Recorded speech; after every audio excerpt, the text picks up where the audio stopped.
Welcome, everybody. Hi. We're here. We're here and you're here too. Isn't that special? Congratulations. It's Sunday. It is. We just got a big shipment. Can you hear us? We're using a different mic and the AC is going because it's weirdly hot here today. Yeah. We got a big... Hey, Jerry. Welcome. Jerry. Rules and Rulings. Greetings, nerds. Hello. Greetings back. Yeah. We got a big shipment in from WizKids today. Woo. Yeah, with a bunch of Spelljammer stuff. Pretty excited to take a look at it. That's the main thing we're doing today. And we also... I ordered from Miniature Market a brick of just minis of Spelljammer that'll be here tomorrow. Mm-hmm. And tomorrow night is our game night, and then Tuesday night we've got a thing that I'm not sure how long the timing is going to be on that. And so I didn't want to hold all the way until Wednesday, so here we are. Yeah. Ooh, Tim Fry's here too. Hi, Tim Fry. Okay, so good news. It's Banderhoptober. Yeah, it is. FryMinis.com/Banderhoptober. And you still have time to get your entry in. You got plenty of time. Sure do. Even if you started painting right now, you'd have plenty of time. That's exactly right. So go check it out. How many of these will be frogs? I don't think any. Yeah, we took a quick quick look through. I don't see any frogs. There's a turtle. There's a turtle that I like. It's pretty cool, but I don't recall seeing a single frog, and as you've guessed, I would have remembered them. Yeah, and for today, we've got some of a thing that I hate that I like so much, peanut butter whiskey screwball. I am also drinking a legume-themed beverage. I don't remember if... I think peanuts... It doesn't matter. I'm having the pecan ale Go Nuts from Abita Brewing. Yeah, so, and that's good too. It's nice. It's fall, and I found this on the hunt for some pumpkin beer for a gal pal of mine who hadn't been able to find any. And because I don't have children, and because my anxiety disorder is under control, I went to 5 different stores one evening to get different pumpkin beers and then gift wrap for her. And it felt really special to be able to do. Yeah. Hi, DB. Hi, DB. I won't tell anyone. Shh. Y'all are nutty, says Rules and Rulings. All right, so I can't really show you, but no. if you were on our Discord, you might have seen there. I posted a picture. So we got a big pile, including a preview kit. So we've got a big dragon, we've got a bunch of ship scale kind of things, and then we've got a preview kit, and then we've got all the promo figures, including the. Okay, I'm gonna establish here. File format is GIF. Yeah. GIF. Yeah, GIF. Graphical interface format. Whatever. GIF.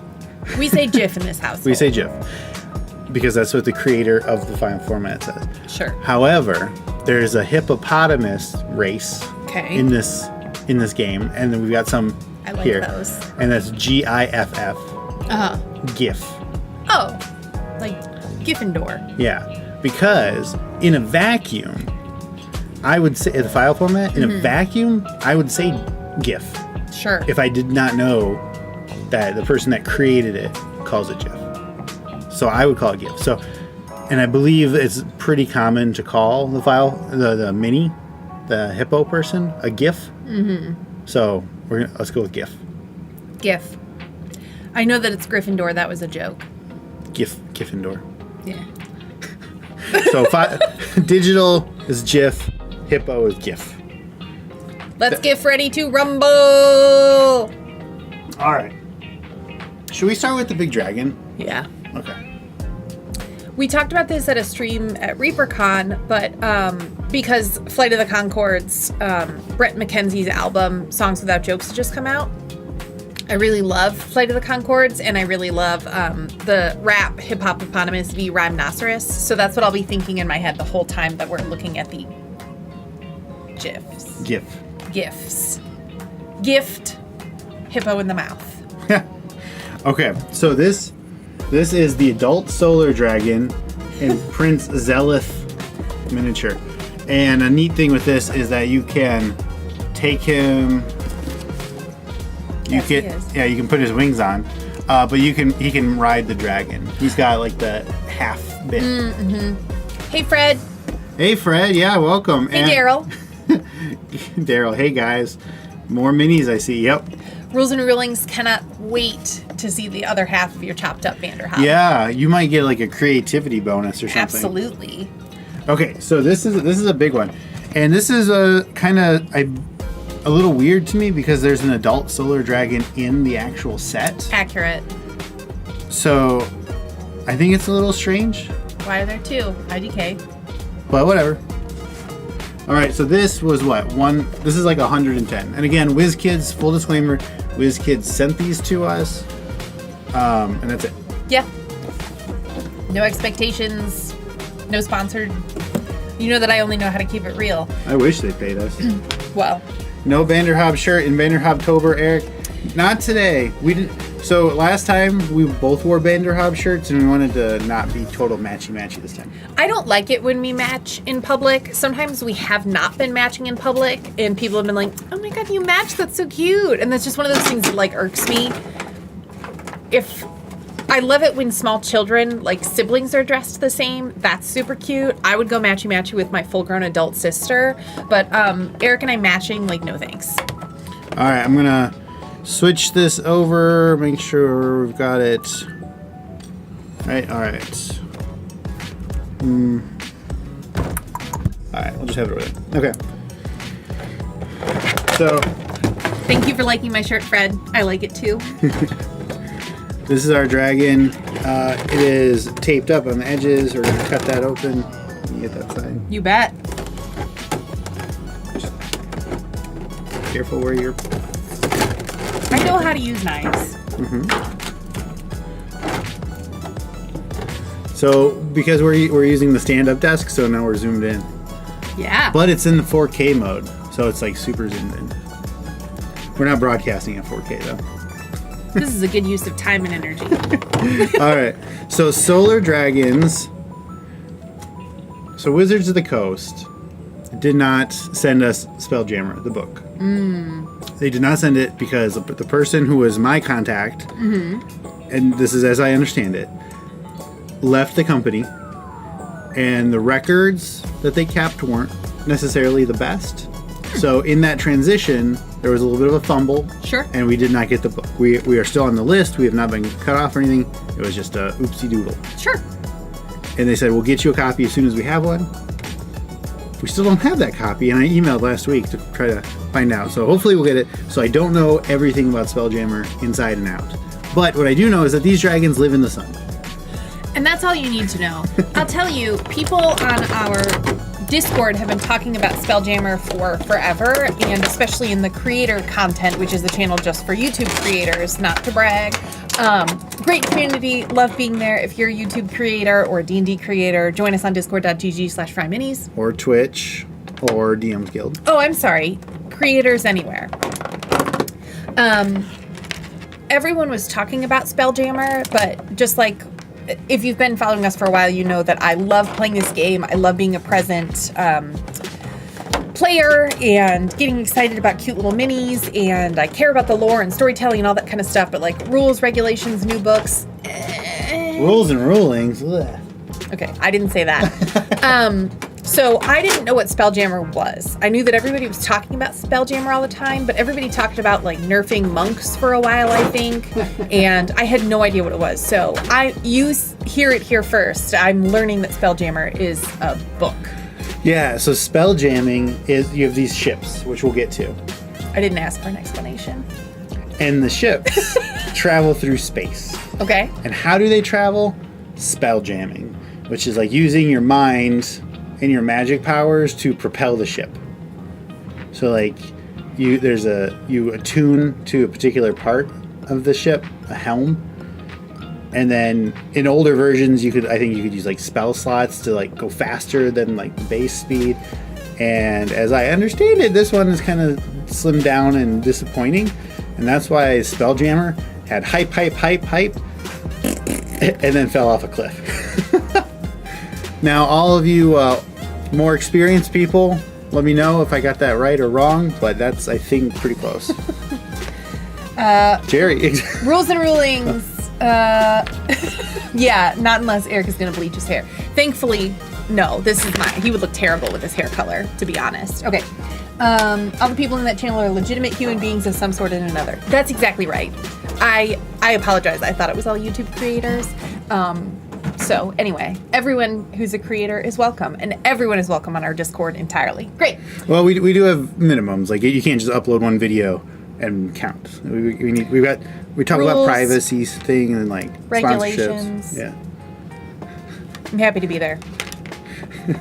D&D sci-fi with wizard chips. Sure. That's a good summation. And I like the idea of it. It's not my number one thing, though. I'm definitely a traditional fantasy kind of person. Jerry was really looking forward to Spelljammer, actually bought books, and was disappointed, not really disappointed. This was the first 5th edition book I picked up since the core. Wow. I'm sorry you were disappointed. I think I need a little more room here to be on camera. With the thing, not with me. Yeah, no worries. From what I can tell you, if you can't already tell, this mini has beautiful coloring to it. I love that this is a solar dragon. Yeah. Okay. I love that this isn't just orange and red and like sunshine colored. And I remember from like those science fair projects that kids did that if you put a green leafed plant under green light, it wouldn't do as well. You need opposite colors. So I don't know if there's some sort of scientific theory behind this or if they just wanted it to look pretty. But no matter what, they nailed it on the pretty front. It looks beautiful.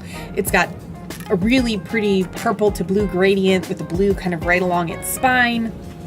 The wings have an iridescent quality to them that are really lovely. The kind of fins between... Ugh. Okay, so it's beautifully painted, but I only just got to look at its face. And... ew. But it's a beautiful color scheme. Hey, Fry and other people here. Hey, Scatterbug. Scatterbug is Alan's kind of right-hand person. Oh, nice to meet you, Scatterbug. Well, maybe number 2 after Mike. Oh. Well, nice to meet you, Scatterbug. Wizards of the Coast did not release a full Spelljammer book, but at least I did not expect a lot after the page count being let out. Fair enough. Look at this tail. How do you feel? Release, they were thin. How do you feel about this tail? I think it's gross. I think it's kind of interesting. Yes. Like this whole thing is such a different, and like it's called a dragon, right? I don't see 2 legs. True. And 2 arms, although you count these fins as arms, I guess. Yeah, this is more like a sea horse. Seahorse dragon. Yeah. That tail's a choice.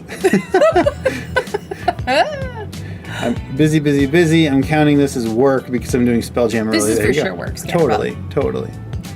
But I think it's pretty cool. I think it's definitely a standout piece. I agree with you. Despite it being not as enormous as Arviatris and the other ones we have back there, it stands out. Yeah, it's really pretty. And this is Prince Zeleth. So he's got like a space helmet. That is a better application of a clear globe than we saw on that frog. Yeah. Yeah. Okay. I think it's pretty neat. Yeah. I like the detailing on his shirt. I like that he's wearing pants so big that they could be palazzo pants or it could be a skirt. I'm not sure. Oh, it's a skirt. So, boop, boop. Ah! And then... Tonight we ride. You cram him in here. Whoa. He's got good flexibility. Look at those legs. Look at that spread. Wow. Those are open hip flexors, I tell you what. Fred says, Spelljammer has had some reasonable books in the past, so Wizards of the Coast had to do better, and that can't be done with 3 64-page books. So how they released it was kind of like a combo. Oh. Like a box had 3 smaller books. Understood. One with character options, one with like DM stuff, and then one with an adventure. Got it. Which I think the idea is like that's a fine idea. Sure. That is a small dragon, but cool, says Fred. I agree. And yes, Scatterbug, Rules and Rulings, and FryMinis both say that you're working, so you're good. Yeah. If Alan has a problem with it, he can let Eric know. Let's see. Okay, so this is... Can you pop that out? We'll see. I've been a little allergy, so I've been blowing my nose. So I put lotion because my nose was peely, and now I can't grip anything. I was traveling this past week, and my hands from being in the Northeast, it was beautiful, leaf peeping season. Yeah, but I can't.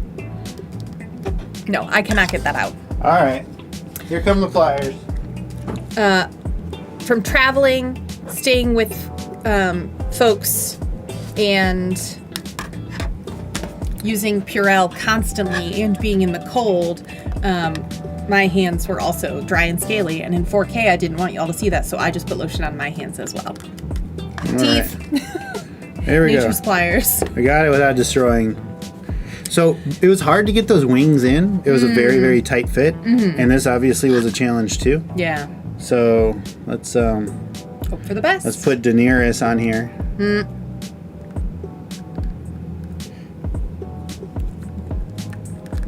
There we go. Wow. So that spike is right there, huh? I mean, that's cool. But I think this guy's going to be mounted for part of a combat. You know? Yeah. So, do we need a mini for that?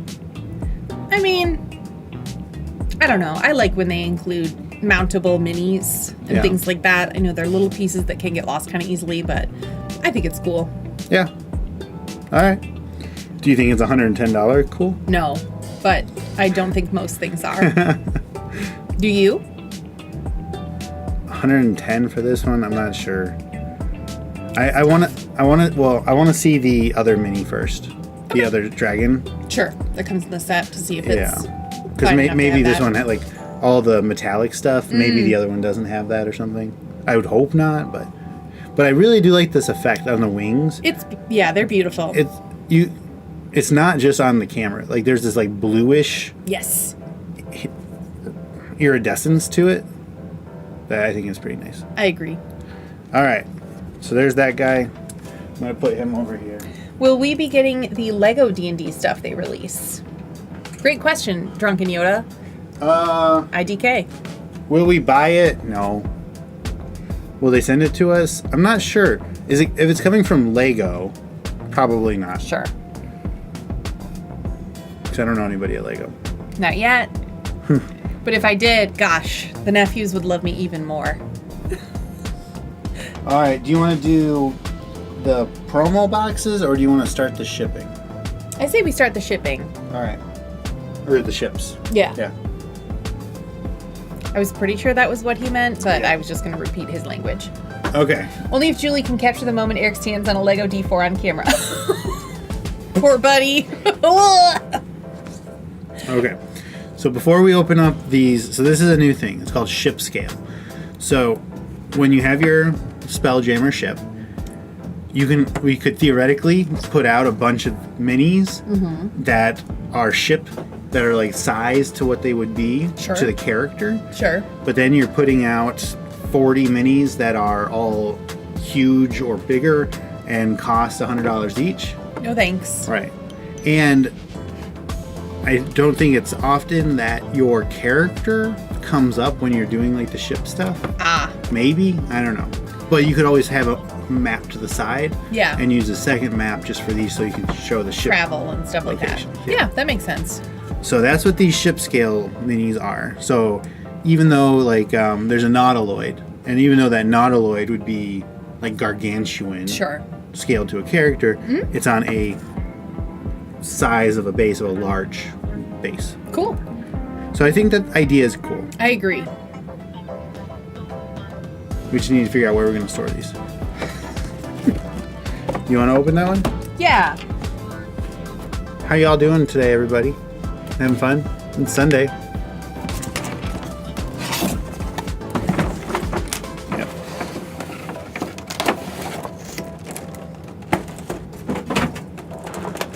Now, if you are able to slide the stuff back in the box.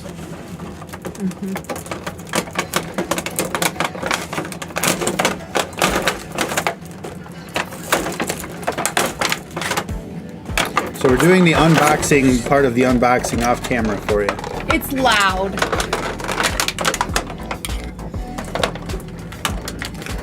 So they're well secured in that crinkly, loud plastic. I only see one with the metal wire. Twisty tie. Twisty tie. You look tired or sick, Eric. Thanks, Fred. I did just say my allergies have been acting up, so let's go with that. Damn, Fred. Yeah.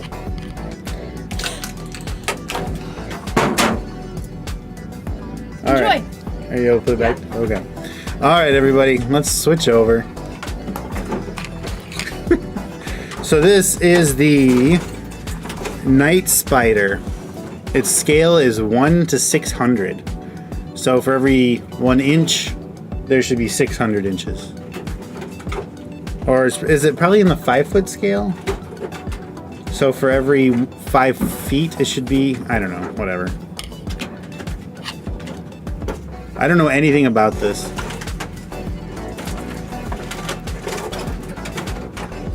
It's okay. Just throw. I give up. I've almost got it. Okay. So this is the this is the Night Spider. I don't know who flies this. Maybe it's some vampires or something. I hate it. Get Julie to lead on this one, maybe. Fred. Hey, Fred. Maybe you don't mean it that way, but that's a really rude thing to say. Go paint a Banderhob. Jerry says D. D. Yeah, this feels like a toy. This just seems like a toy, not a mini. I agree. Drow. Okay, let's go. That makes sense. Yeah, I don't like this. This isn't the kind of gaming that I like to do. Futuristic ship stuff isn't. It's not how I like to play this game. I like more traditional fantasy, Middle Earth kind of stuff. So. Yeah. Whatever. You want to do this one? Sure. This one I think is really cute. I don't know if anyone has ever had a beta fish, but I sure have. And they've all died, as fish are wont to do. But this is vaguely inspired by a beta fish, I think. So, I like the silly colors. I like that it's got an underbite. Yeah, that's what I was going to say. Yeah. I like the big gold eyes. I like that it's a smaller ship, too. I agree. It's not too big. I think that these sails without like masts would be quite difficult to be on board the ship. I think you just have to be inside, which at that point, what's the point of having a ship that looks like this? There are no windows on the side. So I guess I have questions, but it's playful and it's fun, and I appreciate that. I like the little noodles. Yes, it even has like the kind of whiskers that a beta fish has. I know this isn't totally true to form for what a beta looks like, but close enough. That paint job's rough, though. Yeah, the color is very inconsistent. It's not too easy to see here, but it... What was the name of it? This is Flying Fish. The under beta. Like the underbite. Cute. Yeah, you do that one. This is Asteroid. No 80s sci-fi fantasy for Julie. No thanks.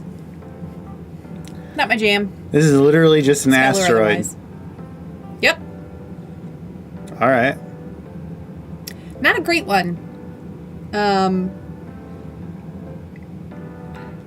Yep. It reminds me of that the one that we recently went Jerry to. called it a potato. That's a potato. Yeah. Okay. Great. Yeah. Okay, and this, of course, is a nautiloid. So this is a mind flayer ship. If you've played Baldur's Gate 3 at all, I think this is exactly...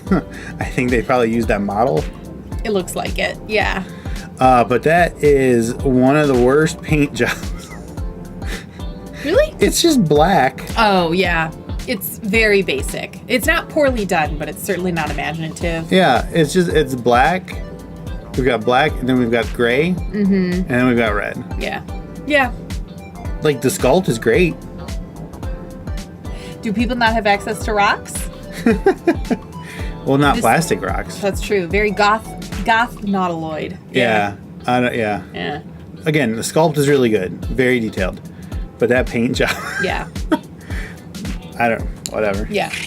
And so those 4 right there, that's $60. $15 a mini. Just to be clear, like, yeah, this looks like a rock. I get that it's a meteor. That's fine. Or Asteroid. an asteroid. I don't need a mini for this. So where I'm coming down on it, did they execute it well? Sure. Is this needless? Yes, absolutely.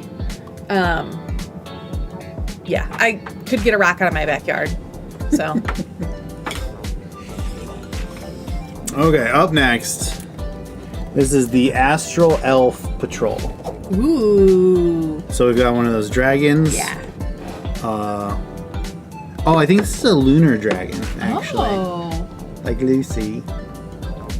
I don't know what this mantis kind of bug thing is. And then another bug thing. Yep. So it's an ancient solar dragon. Star moth. Oh, it's got wings in the bottom. Oh, that'll be fun. Ancient lunar dragon and Indeed. a what? A damselfly. What's the difference between a damselfly? A damselfly and a dragonfly are different, according to my nephews. When we were, when they visited here on the road trip through the United States, they came to the Arboretum with us, the Dallas Arboretum, which is one of my favorite places in Dallas. It's probably my only favorite place. And I saw what I thought was a dragonfly, and my sister, who is a scientist, has raised 3 children who are also very smart and sciencey oriented. And I said, "Oh, look, a dragonfly." And the youngest nephew said, "No, that's a damselfly." And my sister said, "That's right. And how can you tell?" And it's because a dragonfly, their wings stay out when they land. A damselfly, their wings collapse like along their back. And I got schooled by a 5-year-old. It happens a lot. Honestly, it does. They're smart. They are. Especially about bugs. So this one did not have a cover. Oh, good for us. All right, so Is the damselfly the fly the dragonflies capture? no. I hope not, but knowing science, it's uncertain. All right, here. I'll put this one together. Uh-huh. So the wings for that one are here.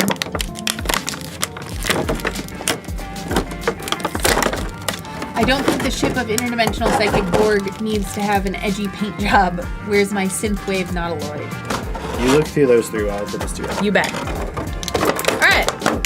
I'm going to start with this buggy grossness. It's playful and fun that it's got, like, eyeballs.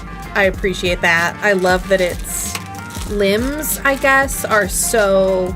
I mean, they look like knives or swords or something. They're very metal and mechanical looking to this weird biological shape of a bug. But this one at least is like a weird, cool thing. I completely agree. Yeah, this is weird and strange and different, and I appreciate that. It's not just a rock. So, this is interesting to me as well. There is like 1 ship mini I like in each set, but the asteroids are just a waste of space and money no matter the set. Hopefully people put the sequels up on eBay. Yeah. Channel dot the dot. Tend to agree. Okay. This one's cool, and this is interesting too because I was commenting on how it would be difficult to walk aboard this ship because these things would seem to just flop down without a mast to roll up into. But this has stairs. It might be a little bit difficult to see because it's shiny, but they're a little... I'm not going to touch that. There are 2 staircases, so it seems like there's a platform here, and then a little staircase, and then another set of stairs going down, or... Well, stairs go both ways, don't they? So I'm not sure where that's supposed to lead. It just kind of goes into a pit, so... I don't know, it almost looks like it's missing the top, like this should come off, kind of like a Polly Pocket set. But not knowing the details of the game, I'm certainly going to give them the benefit of the doubt that you can be out on the deck of the ship while it's in space, or you can land it someplace. So there are rules for air pocket. Ah, okay. And again, cool iridescent wings. Like Eric said, this is at least silly and playful and fun and interesting and not just kind of boring. So... I like that. You can look at that one if you want to stop. Whatever you want. I'll do this one. I'm sorry, I didn't even say the name. This is Damselfly. Eric said it. Okay. This is the Ancient Lunar Dragon. Looks more like a dragon, as we're used to. So I can appreciate that, although it does have these frillies around its head.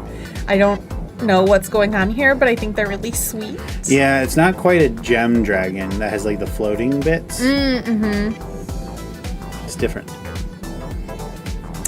The paint job on this is pretty rough. It looks like they did a very thick blue-gray paint and then their signature powdery gross wash. But it's tough to see, but this dragon has really fat foot pads and that delights me. That alone makes this a 5 out of 5 mini. It's just got big old fat feet like a dog. And yeah, a cool sculpt. I'm a little bummed that it's so small. This could be very cool on a larger scale. But for what it is, sure, why not? Yeah, I think the paint jobs on these are really hit or miss. Yeah, I agree. Like the damselfly one and this, like these are fantastic paint jobs. Yeah. And then we have that and a potato. And a potato. So yeah, this is a smaller scale of what we were just looking at, but all of the details are here, I would say. It's still got... And so this one's an ancient, so it's like older. Mm-hmm. So I wonder if the tail's longer or something. Ah, that might be what it is. Their tails get longer over time, just like men's ears and noses continue to grow. Wah. Beautiful, same plastic effect on the wing. I like that they didn't lose any detail in that regard. It's still got the blue iridescence, but whether it's misapplied or meant to be this way, it's more along the side of it instead of kind of centered under the back spikes. And yeah, cool iridescent effect on the wings. I think it's meant to be that the wing bone kind of pieces or cartilage are purple, and then the skin fan in between is meant to be green. Webbing, thank you. That might be a little bit misapplied, but it actually adds a really cool effect, so I'm not going to complain. And because this is on a large base, we could use it as a young dragon. Cute. Dot. I'm so on the solar dragons, but I hate that tail sculpt. It looks so weird. Yeah, I like that it's different. I appreciate that they're trying something on the solar. That they're... Yes. Oh, I got you. I was looking at rules and rulings. A splash of black in that gap would have helped. I wasn't sure what gap we meant. I think he said that when you were looking at the damselfly. Ah. Sorry, I got caught up. Yep. Please continue talking about Dot the Dot. I was saying I appreciate that they tried something different with that art for this character. All of you that have played older versions, are solar dragons from older versions? Like, is this what it looked like in the past? Because I like the expansion of what a dragon looks like. I think that's great. Yeah. I do think that this one's a little weird with how like thin it gets, but I appreciate the attempt. I agree. And like I said, it's beautiful. Dip the solar dragon. We don't use hot water here. We use heat guns. Indeed. Straighten the tails all the way out. That would be hilarious. It would. And it has a move where it goes like, and knocks everybody over. Oh my gosh. Yeah. I don't know. This tail is like a small intestine. I feel like it might go on for miles. All right. And then we had one more in that box. This is the star moth. Bum, ba-dum. All right. So this is different. So this is another bug one, right? Yeah. Like the damselfly or whatever. I think these wings are kind of cool. Mm-hmm. Like Yeah, that's a cool natural blending with sci-fi, I think. Exactly. That's that weirdness that I'm looking for. Yeah, I agree. I do not like these stands that are so thin. And then because then you get that seam line and it's just this feels so cheap. Huh. Okay. And all the minis that have these, I do not like that. Because this is $15, right? If that box is $60 and we average it out roughly. Sure. Come on. The stand doesn't bother me. I don't see it as any different from any other stand, and I continue to think it's cool that somebody in the mini and or toy making realm determined how to make a flying mini. I mean, sure, use clear plastic. It's not ingenious, but I just think they're cool. I appreciate a mini with a clear base so you know that it's flying. Don't tell Aaron. Well, I like flight stands. A lot of people don't like flight stands, but compared to... This is Niv Mizzet. This is an old one. Okay, so you think that's solid plastic? Yeah. Oh, versus this hollow. Yeah. Well, and it's not even solid. It's just that it's one piece. Ah. Okay. I don't know. It makes it feel cheaper. I defer to Eric on this, so. Or I appreciate that it's crystal clear in a way that the other one isn't. like this one. This just looks higher end to me. I get that you're saying you think it's cheaper, but I actually think it looks better. Weigh in the comments. Do you like a seam or not? I don't mind the seam. Well, following you. Got it. Yo, this pegs, those are the demons. I hate those more than anything. Drunken Yoda in Tui, I think there were sun dragons, not solar. Interesting. Rules and rulings, alternate approach, tail straight up like an antenna. That would be adorable. But I know it would like droop over time the way that sometimes staffs do. But we could time it. We could do like a mocap thing. It could be kind of exciting. Sparkly base does sound cool, but yes. Yeah, channel. So look, this the peg, this is one of the reprints. So this has the clear base instead of the old black base, and they still kept it. They didn't even change it. Universally despised. And this one isn't even the worst because it's the large size mini. The small ones, those are the horrible. I agree. Those are my least favorite. Both are better than the old single. Oh, got it. That's okay. They were already doing Spelljammer. They could have done Sparkly Star bases. I wish. All right, you want to clear some space? Sure. I don't have a box. Yes, I do. Okay. Now we're gonna do this. This is the one I was most excited for out of all of these, out of the ship scale. Attacks from deep space. The Astral Dreadnought. The huge, giant Gelatinous cube. Gelatinous cube. Thank you. A scorpion thing, another thing, and a turtle thing. I like the turtle. They did not send me the Astral Dreadnought. So we don't have the full size one. So, do you think this is a typo? Lamprey? Ooh, I do. Because this is shaped like a lamprey and this is not. That's right. That's shaped like a scorpion. Huh. All right, so then turtle ship, giant gelatinous cube, Astral Dreadnought. I'm kind of excited to see the Astral Dreadnought. It looks disgusting, but it might be so gross that I love it. TBD. I can't wait to see its face. If you check the minis, that is indeed a box misprint. Oh, yes, good job. we will get to the minis. Channel ... It sounds like you have already seen these. Do you have them? Yeah. Are you happy with them? Is your channel ? Dave Lovato, what's up, guys? I got 2 boosters yesterday and I pulled the Beholder. Woo! Congratulations. Congrats, Dave. That Beholder is nice. It's in the preview kit, which we'll get to here in a little bit. That Beholder, I think, is one of the best paint jobs on a mini I've seen in a while. I have a hard time seeing past how gross it is, so Thank you. I defer to Eric again. Channel ... I'm not just trying to plug us, but if you're a content creator, we'd welcome you in our Discord for other content creators, which I just learned today is for people on YouTube, Twitch, D&D Guild, D&D Beyond, Dungeon Masters Guild, DMs Guild. So we don't have like an open invite on that. It's invite only. So if we could pull back on that, that would be great.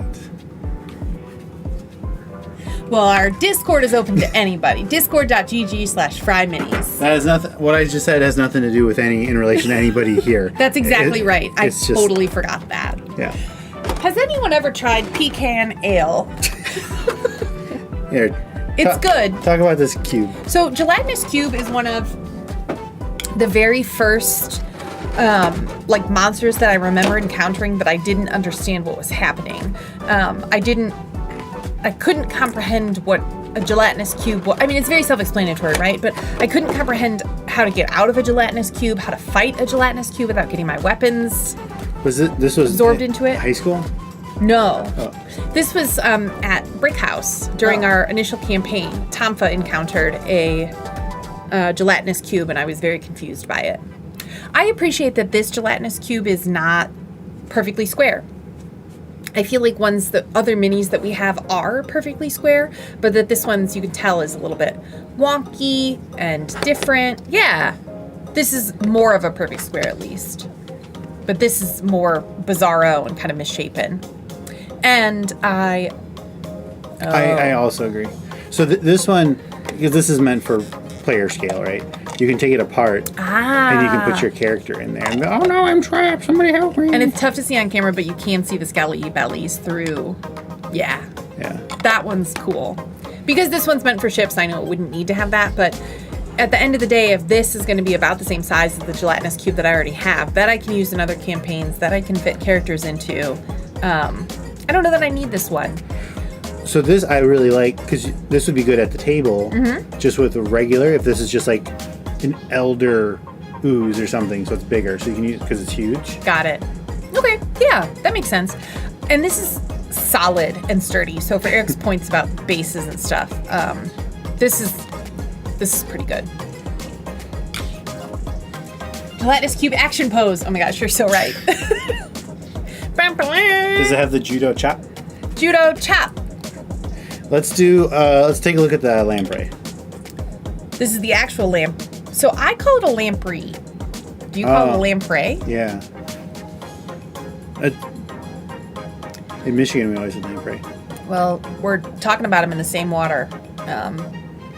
But I only learned about them because I never wanted to swim in Lake Michigan again. So this is it's kind of like an eel that has a razor circle mouth, and it latches onto the side of a fish, and then drills into them, and then sucks their guts out. Yep, it's an invasive species in Lake Michigan, I believe. So and they'll do it to you if you let them. Indeed they will, which is why I never wanted to go swimming in Lake Michigan again. It's Yeah. lamprey with a soft G. Yeah, this is interesting. I get kind of the fish vibes, although in college, I think that this is too nice looking to be a lamprey or a lamprey. In college, I had a fish whose name I don't know, but I called him Noodles, and this looks more like Noodles than it does a lamprey. Honestly, I would rather imagine what my ship looked like than have a bunch of ship minis for this campaign, if that's an option. If I had a little lineup of pictures on the internet of which one of these ships I wanted to choose, I would pick one, but a mini like this doesn't feel special or interesting. And as someone who never played G.I. Joe but did have a Barbie car, my Barbie car at least had like a moving steering wheel. So this isn't for me. Yeah. So if we were to do Spelljammer, I think it would be good to have those minis, so that way like other people can have those minis. Sure. Those like the enemies or whatever. Oh, sure. But I can't imagine running a Spelljammer campaign and not building as DM, building a system for you to build your own ship. I agree. And then you can customize it. And I Yeah. With like, things that you find and yeah. Yeah. I can And see so that like being a maybe lot you start cooler. off with like a small one or something. Yeah. But then after your first adventure you get like the main bit of and then you can build up on it. Yeah. And not everybody wants to do that. I get that. That's fine. And that's right. And there are different campaigns and things that I don't like. I don't do body horror, so not every campaign or book or anything like that is for me. Look. I get that. I get to be picky. Exactly. In my campaign, in my campaign, I have let my players design and build their own ships, so it's ended up as a massive sheep-shaped ship. Pretty sure there's no mini for that. But I would love to see one. Yeah. But like that's what's fun. Yeah, to that's me. cool. So You know that ours would be Snaky's 3. Oh The yeah. Revenge of Snaky. Maybe your ship could be shaped like a snake, so it can wrap around other ships and crush them. The Crusher. That's cool. Yeah, that's awesome. Yeah. Especially if there are no rules, you know? Yeah, I would make rules. Like if you want to do that, we would make rules. Well, yeah, exactly. But what I mean is like, it's not like I need to have a Star Trek ship that's always the same shape. So if I could have it was straight and then entangles and crushes and none of the structure of the ship is ruined because it's a fantasy game. Or even if it has like projects like a force field. Ooh, That can be crushing. Snaky's last call. In Donkey Ship.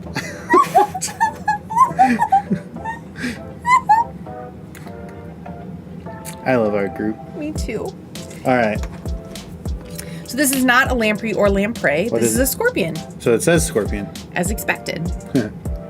This one's a little bit more fun than the others. So We're a little wobbly. I thought that was intentional. I think it's intentional. You can see that the staircase up is not straight, but based on, like, I could see this. I don't think that's intentional. How does it look on the box?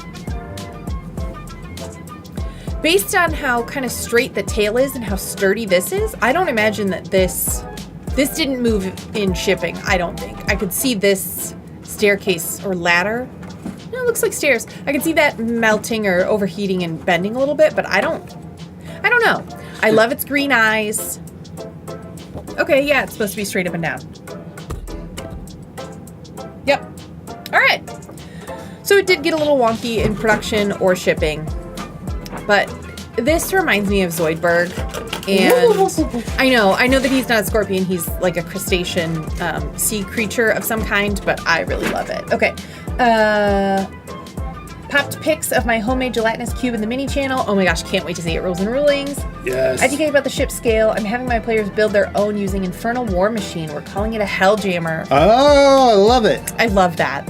If there are any old Natalie D fans in the chat, she once drew a picture of celery, which she does not like, but she called it Hallery. Love that. And it has stuck with me for more than 10 years. Okay.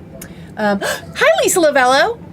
Hello, so glad that you're here. Thanks for joining. Hey. Here, Probably netting. I think Lisa needs a full screen greeting. Hi, I'm so glad that you're here. Welcome. Thanks for popping by. We love you. Hi. Okay. So I really like this. I think it's fun and it's silly, and this is the kind of stuff that I can get into. I obviously don't really like bugs, and I know that a scorpion is a bug. It might be an insect. I don't really care. But this is at least like a playful, silly version instead of like a robots in disguise. Yeah. So that this is comical, I enjoy. Show us your turts and torts. Turts and torts. This is Turtle Ship. Turtle ship. I wish it were more colorful. I appreciate that it's Well, it's like a submarine then, probably, right? Sure. It's Oh, a do you think it submarine. rams into stuff? Yes. It's got spikes and pinchers. It's got like an axis? yeah, like Access? a ship portal thing. Yeah. I have to cough. So this is a turtle. It is a ship. You can put people in it and fly around and then fight other turtles and steal their eggs and then become turtle god. We're all very professional. Julie's drinking water. She has an itchy throat because it's itchy here in Texas. Yeah. I wish it were colorful and bright. I wish it were a ship the way that that turtle, who's like a surfer dude in Finding Nemo, is a turtle dude. I love that it's got a beak, kind of more like a penguin than a turtle. I love this little freak of nature and mechanics. It's my new best friend, and I will do anything to keep him safe. Maybe this is actually a robot turtle. Yes. From the Brass City. And maybe this is somebody's new, like, pet. Yeah. Condi needs a pet. Yeah. You heard it here first. Yeah. All right, you ready for the big guy? No. I'm thinking about Condi now. I love an aggressive turtle. Mm-hmm. Well, because you know when they go, "Meh," the tortoises? Oh, yeah, "Meh," yeah. against the shoe or whatever? Yeah. Yeah. Because they're trying to woo-hoo. I have seen the hoo-hoo in action at a children's petting zoo with a kindergarten class that prayed over their lunch. Ooh. I know. All right. I want to kick us off, but then you take it. TMNT, go to space! Astral Dreadnought. Let's zoom out a little bit. Wow. TMNT to Spelljammer confirmed?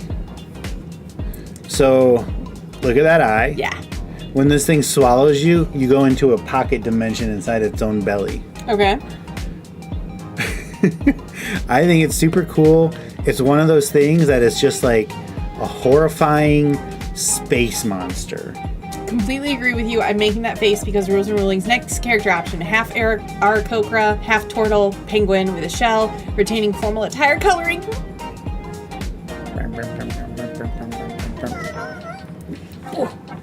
Oof. It's weird guts mouth. Yep.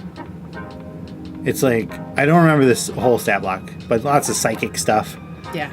I think it's pinchers. I'm not certain, but I think it's pinchers can cut your silver string, which when you're in the astral sea, your body stays like on Earth, on your planet, and then you're connected through this like invisible silver string. And then if it gets cut, then you die. Look, I saw Poltergeist. I have not. I know. I saw it a lot as a child, so. This reminds me of the thing from Doom, that I think Doom knocked this off.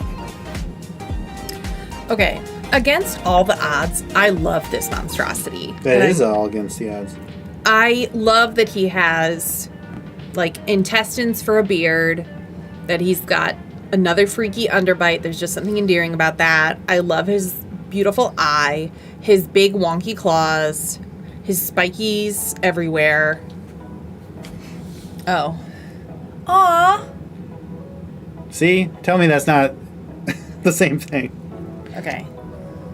Yeah. Yeah. Yeah, that's exactly the same. They're eyebrows, they're sisters. Yeah. And twins. I just love this. I don't know what this is. It's horrifying, it's disgusting, and I love it. I like that he's like dancing like. I agree with you. Yeah. Oh, and he's like Snake jazz. Yeah. He makes his own, he brings his own like Adam's family, like Gomez. Yeah. And he's clicking the clams. Personally, though, it's significantly smaller. If I did need an Astral Dreadnought Mini, I would pick this for sure over the huge version because of the massive price jump. Yeah. So this is on a huge base. Mm-hmm. This is a part of a box set, which is $60, or is this one a little more? No, so $60. Whereas the full size Astral Dreadnought, which is a massive, like physically massive mini. So even though it's a high price point, you're getting a lot for that. Sure. It's $250. Right, no. So, don't let Eric buy that, please. I completely agree with channel ... there. Yes. This is my new best friend. I don't carry. Comic artist that I follow on many channels, Lori Brantz. She's very popular, so she's not niche in any sense of the word. But she posted once like this weird thing that her daughter was like wouldn't let go of, and now she like posts ones that other parents have submitted, and there's like a kid who's obsessed with one of those like spaghetti strainer like hand hook things and just won't sleep anywhere without it and stuff like that. You know what it was? Originally, her daughter went to the dollar store and could have gotten anything, but she got like a squishy skull that when you squeezed it, like blood came out of its eyes or something. It was horrifying, but her daughter was just, aww. I didn't mean to interrupt you. Well, anyway, this is the kind of thing that I feel like a small child would be in love with, and you couldn't explain it or understand it, and you'd be a little bit terrified of that small child, but it would still be endearing. It's so ugly, I'm gonna die. Yeah, exactly. From Ant-Man. I just love it. I think I might just like make this my profile photo everywhere I go. You should. That'd be so funny. I know. Anywho. Alright. We still got some more to go, don't worry. Alright. Up next, Asteroid Encounters. 2 of them. Ba-da-da-da-da-da. What's everyone's favorite mini so far? Obviously, I've made mine clear. My daughter used to have a tiny pink bear she won from a claw game. It was hideous. She called it Ugly Bear. Exactly. Ugly Bear. It's wonderful. 2 whole rocks. Ambassador, you are spoiling us. Ambassador.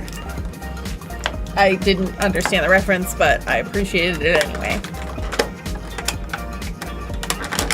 There you go. Okay. This looks like a 1960s or 70s Christmas ornament that my grandmother had on her tree.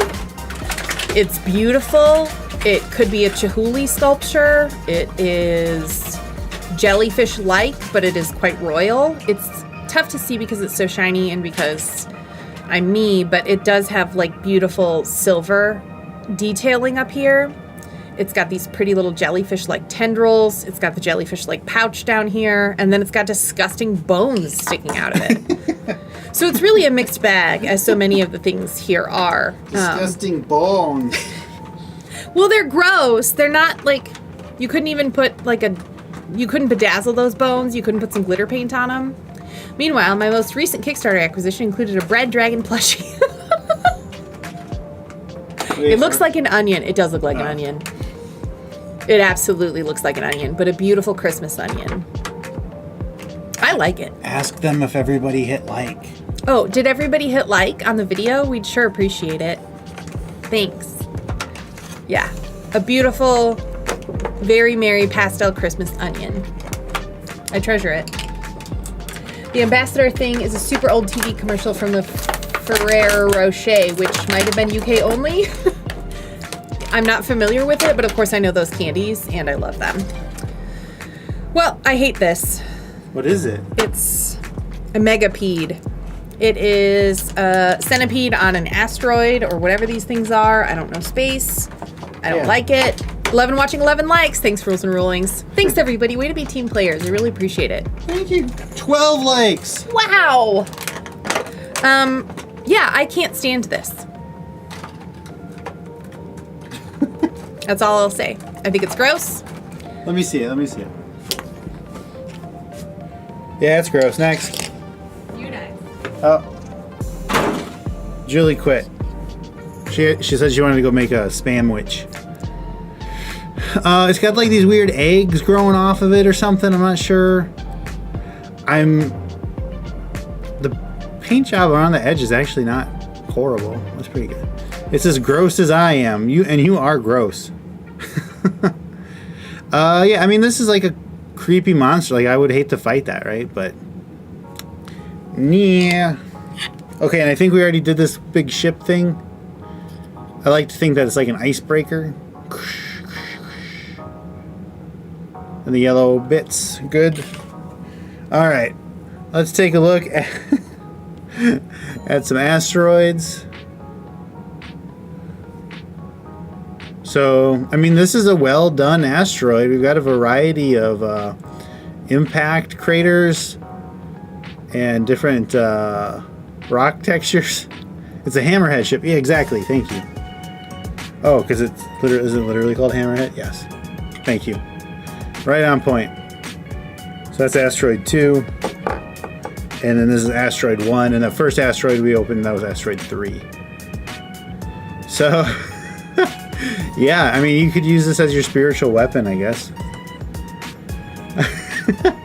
Why is the space rock dirty? Space rock isn't dirty. It's just made up of different metals like iron and zinc. I don't know. Okay, this is a wasp. So this has that cool bug motif that we were liking. I like the yellow stuff again. That's a problem. I don't know if this is meant to be like a single person ship. Yeah, let's zoom out just a little bit. But I think the bug shaped things are my favorite ones because it's just weird. And our last one for this box, the living ship. So Aw. Hi. I had to put shoes on because my legs hurt. Oh, you could have. Well, It's okay. now don't step on it with the shoes. I won't. Though. We've got a pad. This is where I work. This is my desk, right? And so it's a standing desk, and we got a pad recently. But you're not supposed to walk on it with shoes.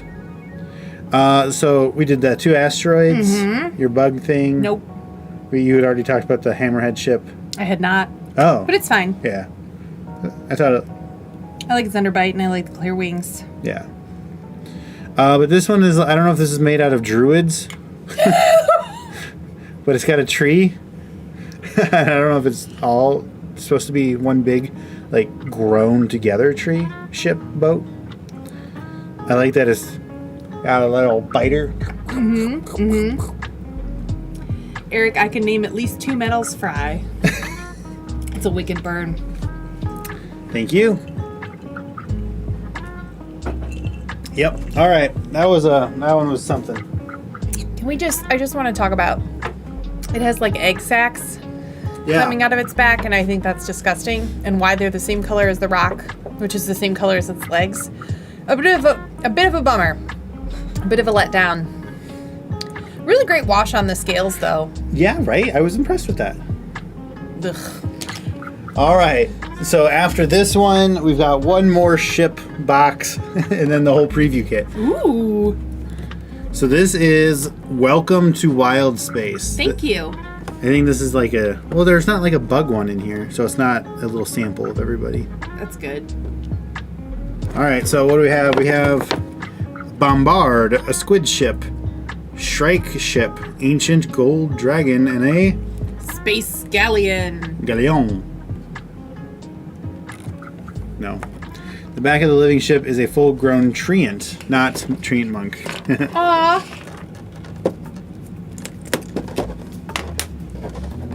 I just appreciate, it's hard to tell, but the tree is really like... You gotta be careful because it wiggles. Thank you. The tree is a little bit all over the place. It's not just a regular old children's drawing of a tree. So it almost looks like as it's traveling through space, over time the tree has gone like, whoa! And I think that's special.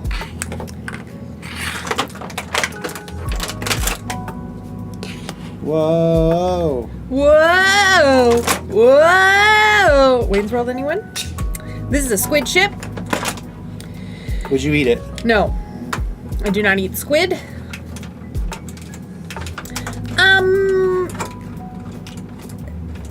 A fun incorporation of a squid and a very classic wooden ship. I'll give them that. I think that the really basic color scheme on it is a little bit of a bummer, and it's interesting to me that its eyes look like flathead screws without any additional detail. I mean, they're just solid. No thank you to Dayglow Calamari. I think you're right, Rules and Rulings. This is... Yep. That's what it is. You know, it's fine. I appreciate that the flag has this kind of honeycomb pattern to it. Flag meaning sail. This one looks like a toy again to me. I agree. Sorry. Ooh, that's a toy. Look how thick those sails are, though. Space galleon, yeah. Wow. So, like, some of these you could also just reuse as if you're doing naval combat. Yeah, absolutely. That's true. Like, this one looks like an actual ship. And I think the other ones you can kind of, like, get away with. Yeah. Yeah, it is strange how thick those sails are. Yeah, I don't know what's going on with that. They don't want to break them, I guess. Sure. And it's just the same as with a lot of this set. Zoomed in. The paint is just black. Mm-hmm. Like, I feel like this set is really, it's either an incredible paint job. Yeah. Or a paint job. Yeah. Not a lot in between. I agree. Rules and Rulings use a flying ship a la Peter Pan. I agree. If I were going to go with a flying ship, though, I would do this one. Yeah, I agree. Because the tree especially makes it not feel futuristic-y, but more fantasy magical. More fantasy, less sci-fi. The Bombard, I love that it's just this ridiculously huge cannon. There's a dragon's mouth. Yep. I think that's a lot of fun. I agree. I do like this stripe pattern. I think that's fun. Agree. I don't have a lot to say about these. I'm disappointed that there's some really cool detail along the side here with, like... I'm not sure what this is supposed to be because it's just brown. I don't know if it's meant to be... Yeah, if it had been gold, so it was like further reinforcement of the cannon into the ship. And there's a flower there. So I genuinely don't know what's happening here, but it could have been cool. Do and these like have like a greasiness to them? Or is that just me? It's just you. Cool. I also, like, are these supposed to be windows? John Dortch says it's ship rigging. Ah. I don't speak ship. But I appreciate that this dragon mouth feels like, and forgive me, I have a very limited understanding, but this feels like the cannons that they used in Mulan. Yeah. So it looks like it's not just...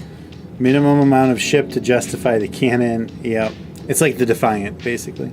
It does look like it's supposed to be the cannon's whiskers. Yeah, like the gold dragon. Like, those should be gold.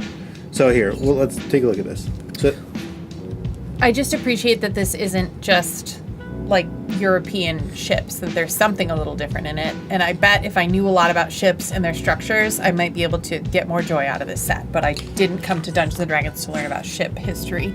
before you invest into what you were saying, Yeah. this is why I wanted to show you. I see. So this is a gold dragon. This is another ship here. Uh-huh. So I think it has its head, and they have these long whiskers, like tendrils, and I think that's like a stylized version. That's so different, though. The nose is different. The mouth is different. I don't know. All right. They feel... I like that we've got a red mouth. Yeah. I don't know. I don't think of the metallics as having painted mouth parts. But like this dragon, this is a good dragon. I like this. Yeah. Like it's the detail's good. I think the color does a good job of not just being. Yeah, that one. I painted that one. This one? Yeah. Well, its mouth isn't open. So I don't know if it's red inside. Oh, I thought you just wanted a gold dragon. Oh, no, I 'Cause- was looking for... Yeah, this one has a red mouth. Okay. But I like that the gold isn't just flat gold. We definitely have some variety in there with that wash. Yeah, and I think that one big wing structure that goes from like shoulder to tail is It has, really like, beautiful. Undulating. Yeah, like an undersea creature that I can't come up with the name of. All right, Drunken Yoda dropping off to eat hot dogs. Have fun. Wow. Your wife must be out to eat today. She says that because of how Drunken Yoda talks, not because... Oh, yeah. He's shared on our Discord that when his wife is out having lunch with friends, he just eats hot dogs. You would also look different in canon. Oh, you would look different in canon form. Accurate. I just think, like, this has long, flowing, beautiful, tendrily whiskers with flowers in it, and I don't see any of that in this. This has spiky, more, like, fingernail style spikes than it does beautiful, long, flowing tendrils. I just disagree with you. I think it's stylized whiskers. Well, it's quite the stretch. They took a lot of creative liberties. Sure. Adam Wood made it late. Look at those space boats and dragons, apparently. Yeah. We've gone through quite a few here, and we're almost done with the ships, and then we've got the actual preview kit to take a look at. Hey, Josh, glad you're here from Dungeoneers Pack. Welcome, buddy. All right. Oh, and then there's a little... Oh, this is another fun in that it's at least a flying ship that looks interesting and more like the D&D that I like to play, not a techno, weird, bizarro, biomechanical monstrosity. What's it called? This is called Shrike Ship. I don't know what a shrike is. Is that a bird? I think it's a bird. The Shrike is the bad guy's ship in Picard Season 3. Well, there you have it. It definitely looks like a bird, certainly more a bird than the fish kind of sea creatures that the other spaceships have looked like. I'm putting my money on a shrike being a bird, but someone check me in the chat, please. All right, this is our last of the ship scale boxes. All right. We have Threats from the Cosmos. Oh, So what does that mean? The Cosmic Horror? yes it is. Swarm of Murder Comets? I don't know how to respond to that. A Tyrant Ship? Okay. And an Ancient Red Dragon. Shrike is a bird. He says with a period. Good. I'm like, Thank you. duh. That's what I asked. I asked someone to check me in the chat. I'm not a bird person, you know? BP. I was going to say. Or Phoenix person. BP. Maybe All right, say PP. start over here. All right. So I didn't watch, I don't watch every Christmas those like claymation, like Christmas movies, but this Swarm of Murder Comets looks like, I believe, what I think Jack Frost looks like in those movies, like a villainous Jack Frost, but it's just a bunch of him, and he's also been turned into the Terminator. How do you fight a murder comet? You don't. It's in the name. It's going to murder you. So I believe a wizard can turn into a murder comet. Like instead of turning into a lich, you can turn into a murder comet. Channel ... Yes, 100%. That was my first thought when they got previewed. Looks like a bunch of T-1000s. Exactly. It's Jack Frost the Terminator. It's got that kind of pointy witch chin going on. I don't know. This is kind of cool. It's Jack Frost, a Terminator, and I guess those eels from The Little Mermaid. You slap it with an injunction. It's because it's copyright. Oh. This is bizarre and strange, and I appreciate them for going for it. Like, if this came at me in the night, I would just lay down and let death come, because I'm not... life isn't worth living if these things exist. Well, and remember, at scale, 600 times. No. And so... if it's the same size as an ancient red dragon, no, that's the same size as Balagos. Nope. I'm out. I often say that, like, if the world comes to an end, Eric watches a lot of YouTube videos of people, like, cooking a meal on rocks and, like, building a hut. If there's no electricity, I'm just going to lay down and die. It's not worth living anymore. And if these are real and in existence, I'm not going to fight. I'm just going to lay down and die. Whatever comes after death is going to be better, even if it's nothingness. Okay. What mini do you think will skyrocket in price out of the ship scale set? I think the Astral Dreadnought that's the big monster. Oh, guy. Yeah. My best friend. I think that guy will be worth a lot. Yeah. I think the ooze. Sure. The gelatinous cube. I think that'll be kind of a big hit. 5 schmeckles. And honestly, I would be surprised. I don't know. Do people care about this one? The first? No. Okay. I mean, I don't think so. I don't know. I these are the only two that I see people being like, "Oh, I gotta get that." From the ship scale stuff. I agree. Yeah, I agree. Especially because you can use these no matter what campaign you're playing. These are cool. So, yeah. Okay. Price of Dragons always goes up, and my guess probably the Nautiloid because BG3 and popularity. I hear you. It's just so bad. It's very basic. I guess for someone who's a real collector and might repaint this, sure. But even I would hate to paint this because it's so thick on there. Like, that's true. Yeah, I don't know if you can strip it. Yeah. And WizKids puts out unpainted versions of things like a month after the painted versions come out nowadays. Oh, so yeah, I would wait for the unpainted one if this was really special to you. Yeah, I don't know. I do get you with the dragons and like the lunar dragon, like that's fine, and the solar dragon, but are people really going to be using those a lot for things? They're so small too. It's not like kind of the big statement pieces that even Eric thinks are cool as statement pieces. I don't know. They're kind of a little small. This is one we were still just opening. The gold dragon I could see being of interest. I do agree with you on the dragon point. This red dragon I could see not as with the ship scale stuff. Yeah. But using these as like young versions of the dragons, I think you could get away with really easily. And these are both good sculpts with good paint jobs. I agree. Like we've even got we've got the gradient and the dry brushing. Nice. Yeah, that's really well done. Yeah. I'm impressed with this and the gold one. But I don't know how much everything else is going to shoot up. Solar dragon would be a cool fairy dragon. I agree. Ooh, yeah, great point. All right, now this one I need somebody to teach me about. This is the tyrant ship. No. What is a tyrant ship? Tyrant makes me think tyrant makes me think beholder. But I don't see anything here that looks like a beholder. I mean, looking at it, it literally kind of looks like a beholder. That's one of the sculptures that Lydia's mom makes in Beetlejuice. Yeah.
count down our favorite. Yeah, okay, so what we have remaining.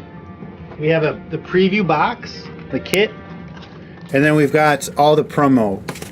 And then after that, we'll be done. We had a lot of ships to go through. We did. So this is the promo box. And then this is full of minis. And just while we've got a second, thank you again to WizKids for sending this over. I know this hasn't been our most favorable unboxing so far. But we appreciate that you can appreciate honesty. Yes. And just a midstream reminder, it is October 23rd today. Banderhobtober runs to the end of the month. So if you want to get your minis painted, get your Banderhobs, your Grung, your Bullywogs, your Boggards, your Grippleys. I don't remember any other frog things. Grippleys, believe it or not. Get those submitted. Go to fryminis.com/Banderhobtober or fryminis.com/SCPC, or just fryminis.com and you'll see the painting challenge up there. And get your entries in so you can win some prizes. It's gross. I hate it. Thank you, WizKids. Honesty over shilling every time. We try. And also, fun fact, this page doesn't get a lot of traffic, but if you go to fryminis.com, there's a thing at the top that says minimetrics, or you can just go to fryminis.com/minimetrics. That up there, we have our breakdown of how we. Oh, these are special. Well, we're gonna need the space. All of it? Please. Okay. Thanks. Where we're going to fryminis.com/minimetrics. You can see how we break down. Well, I'm in the middle. You can see how we break down our ratings on our minis, on our scale, on our 5-point scale, and how that translates into stars, and then how those stars translate into overall ratings. And so when you go there, you have the breakdown, but you scroll down and you can see Excel spreadsheets where you can see our ratings for every single individual mini that we've reviewed, as well as the overall set reviews, including with their rankings. And you can sort and filter and take a look and see all the specifics of what you're looking for. So if you want to see, show me only the 5-star mini. Show me what does FryMinis think is the best mini. You can do that. If you want to only see the small minis that have a really good sculpt, sort, filter, it's all right there. And of course, Amazon affiliate links next to the sets. And just to shout out, Eric puts a lot of work into that kind of stuff, and it's meaningful and it's fair. So despite the fact that obviously any frog mini, I want to give a 10 out of 5 across the board, he's fair and he's right in his judging and scaling, and I find it really helpful as I'm looking through minis to steal in the night so that he won't notice they're missing. I can filter out all the ones that aren't very good, and then he won't know. I've never done that. I would never do that. Where are you going to put them? Oh, I was going to melt him into a disc. Oh. Rivers has a question for you. Julie, what are you drinking today? I have a Abita Brewing Pecan Ale that is, it says Go Nuts on it, GEAUX, because it's from Louisiana. It won't focus, and I won't try to. So it is ale brewed with Louisiana pecans. I like it. I think it's really good. It's a little dark for me. My beer of choice on like a mass scale is just Blue Moon. I like a wheat beer. I like something really smooth to drink. This is a little hoppy for me, but I enjoyed it, you know? Come on, get hoppy. Rivers, you missed Poorly Painted Nautiloid, Various Weird Ships, Eldritch. Yep. Cochlea Implant, Horrible God Fetus, and other minis. Yep. Your t-shirt just reminded me that back in the Icewind Snowbound set preview, there was a super cool looking 3 kobolds. Yes! The 3 kobolds in a coat! But they never released the mini. They just dropped. I will never forgive Wizards of the Coast for that one. I completely agree. 3 kobolds in a coat was one of the cutest things that I've ever seen in my life, and I'm sad that there isn't more of that in the universe. By the way, everybody. 3 kobolds in a coat! And our friends over at... Gallant Goblin have really cute kobold merch, including plushies that they did on Kickstarter, and I have a little kobold rainbow shirt that's like a pride kind of shirt that's on this same pink super soft Gilead shirt, and I love it. So if you love kobolds, Bella Canvas. Oh. Yeah, Bella Canvas. It's a Bella Canvas shirt, and it's super soft, and that stays true to it. And it's cute. And you can buy all of these shirts at FryMinis.com/shop, where we have all sorts of PDFs, including free PDFs and some $1.99 PDFs and some a little more.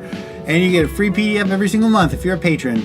$5 a month, and then you also go in the premium category for the painting contest, and you win money. Yeah. Rolling crits. He has.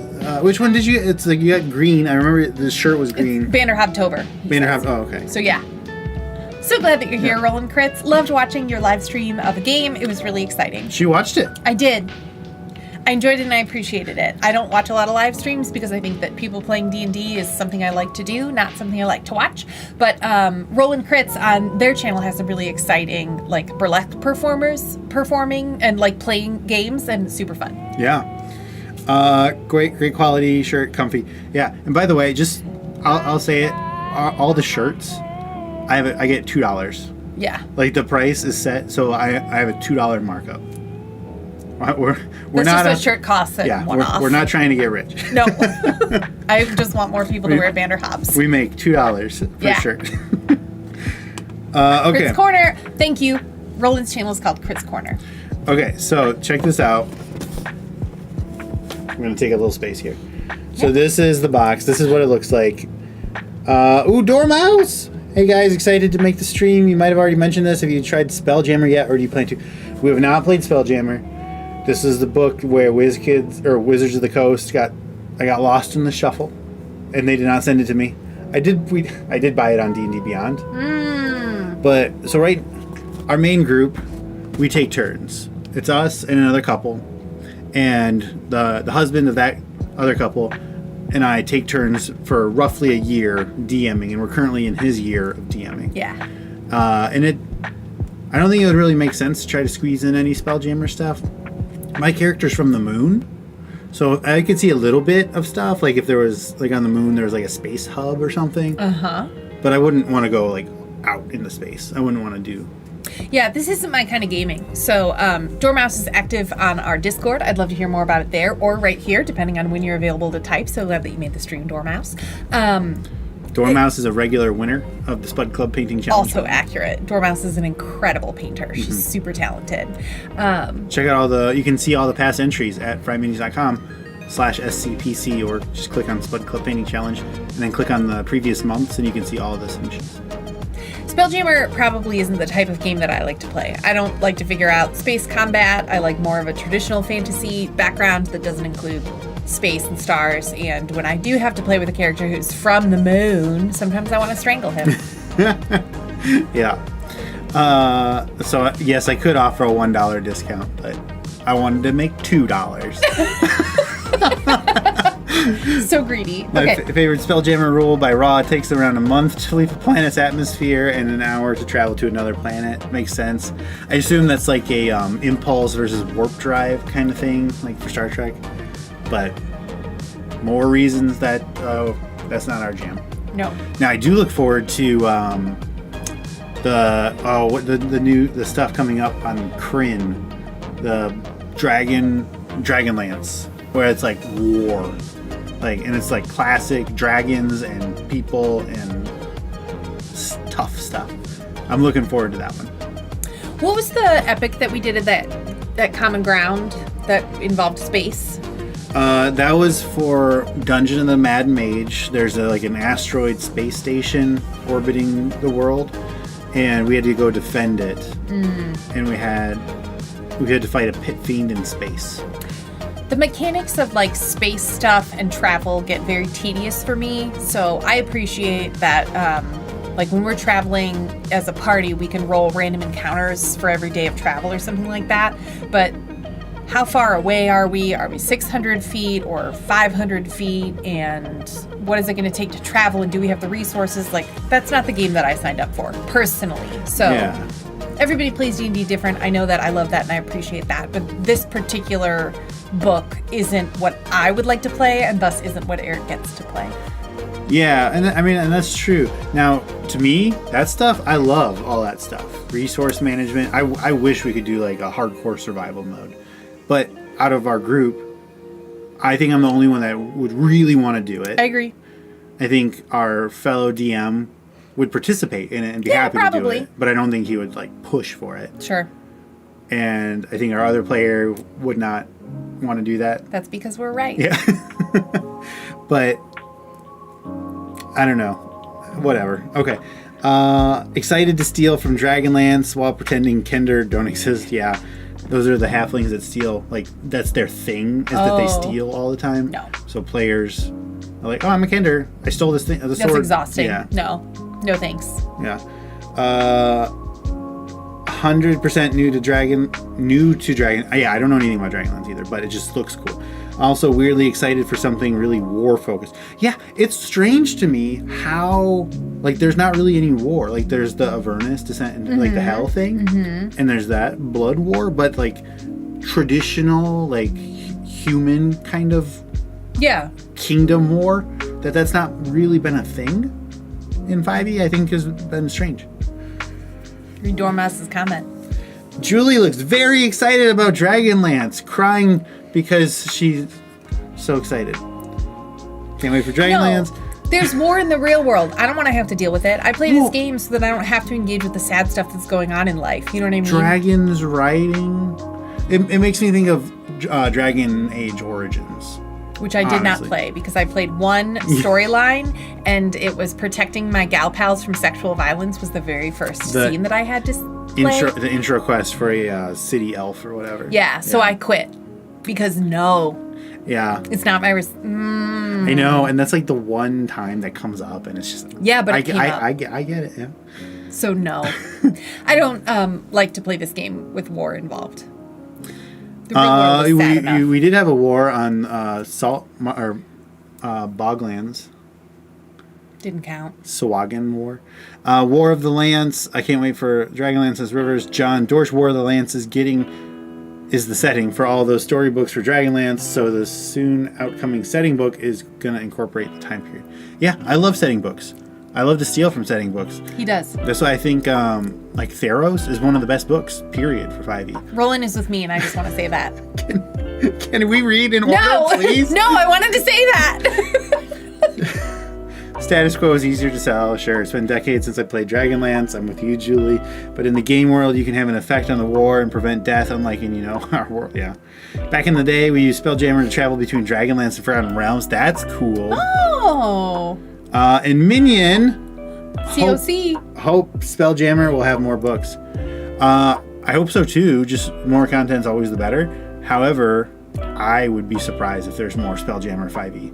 I think there'll be and this is pure speculation. I can see references to it in other books that have like kind of exactly like what Jerry just said about going between worlds. Sure, that's cool. But with the reception Spelljammer had, I would be shocked. Doesn't seem bankable. If there's another Spelljammer book anytime soon. Sure.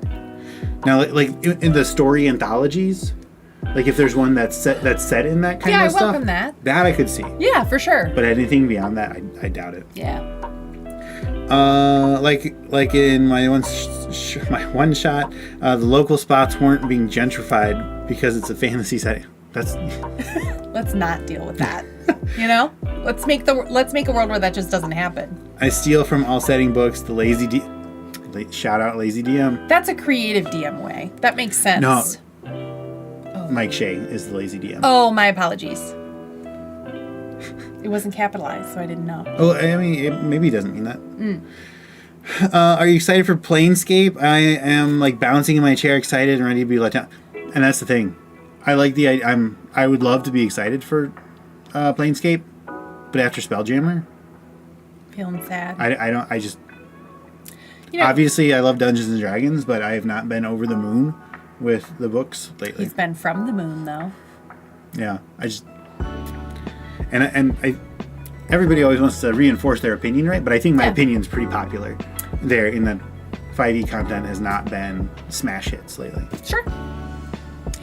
And just to make it clear, if you're new to the channel, first of all, welcome. Second of all, we don't like benefit or feel good being disappointed in content. We're a joyful, welcoming, happy place to be, and love to celebrate the benefits of this game and get more people to the table and be really welcoming. So Eric's disappointment with books, which I don't read, come from a position of like, oh, this could have been better, or I wish this were different, not from a like, back in my day. Like, we're pretty new to this game anyway, so just to kind of set the landscape there. And just put it all together. Even if a book is bad, there's still ideas. Oh, yeah. And like systems that we can harvest from Definitely. the book. The lazy DM way. Yeah. I think you'll never have a book that's useless. Completely agree. Now, is that book worth the full $50 to buy it physically in the store? Depends on what you got. And then another $30 to buy it on D&D Beyond. And then another $50 if you're buying it on Roll20. So that's where it gets into the tricky. Fair enough. Well, something like Xanathars, where like everybody loves Xanathars. Right? Yeah. That seems to be the case. Yeah. Okay. Dragon Age lets you murder the rape. Yeah. Which is one thing we don't get to do enough in real life. Yeah. But I don't need that in the games at all. I totally agree with Julie. One D&D is coming too fast for more 5e stuff. And that's where it's tricky. That's 2 years. One D&D is out another 2 years, right? So you're caught up in, do I want to keep buying stuff right now when I know, even though it's backwards compatible, I take umbrage with that. Yeah. Taking umbrage. But do people keep investing? And that's why they keep saying everything that's backwards compatible. Yeah. So they don't blow out their sales. Yeah, of course. So it's in a really weird spot right now. Or the corrupt rich people get brought to justice because it's famous. Yeah, let's do it. The space swine in the thumbnail is awesome. Thank you. I agree. I agree. I was excited to unbox the set not knowing anything about it because I was like, flying pigs! Oh, Minion, thank you. Thanks for subscribing, Minion. So glad that you're here. If you want to keep talking to us, discord.gg/FryMinis. It's probably in the description. Links in the description, yeah. Yeah. So that it was tough because at first I was like, oh, let's put the Astral Dreadnought on the thumbnail. Let's put the Nautiloid. Let's put all this stuff. But then I saw the penguin riding a flying pig. I'm like, no, that's more our speed. And mine for sure. I think the opinion is pretty much across the board. I've heard the ship combat stuff is especially disappointing. Yeah. And like, so I love Saltmarsh. And that had ship stuff in it, and that ship stuff was good. That's true. Saltmarsh was another fantastic book. We had a lot of fun with that. I think my favorite, I mean, I ran it, so it's prejudiced, right? But my favorite, and I think our most, I don't know, I loved it. Yeah, that was based on Saltmarsh. True. Yeah. It was a robust, really cool campaign, but I don't know that I could choose a favorite. Yeah. Some of it has been. Radiant Citadel was amazing. It's a shame that literally a day after it released, they began hyping the thin on the ground, not well vetted Spelljammer booklets. Yeah. I do agree. Radiant Citadel did not get its time in the sun. The writing has been lacking lately. I mean, how the biggest running joke in my group is the Frost Maiden stops the sun rising here, not blocks it. Stops it rising here. That is funny. Also, if you wait a year, she just gives up. Backwards compatible, LOL. And yes, again, thanks, Minion. You can run your old adventure. All right. We are going to... So we've got those three... these are the promo packs, like the rarest of the rare. So we're going to do those last. Now let's take a look here at the marketing preview box. So this is what they send out to content creator, influencer people.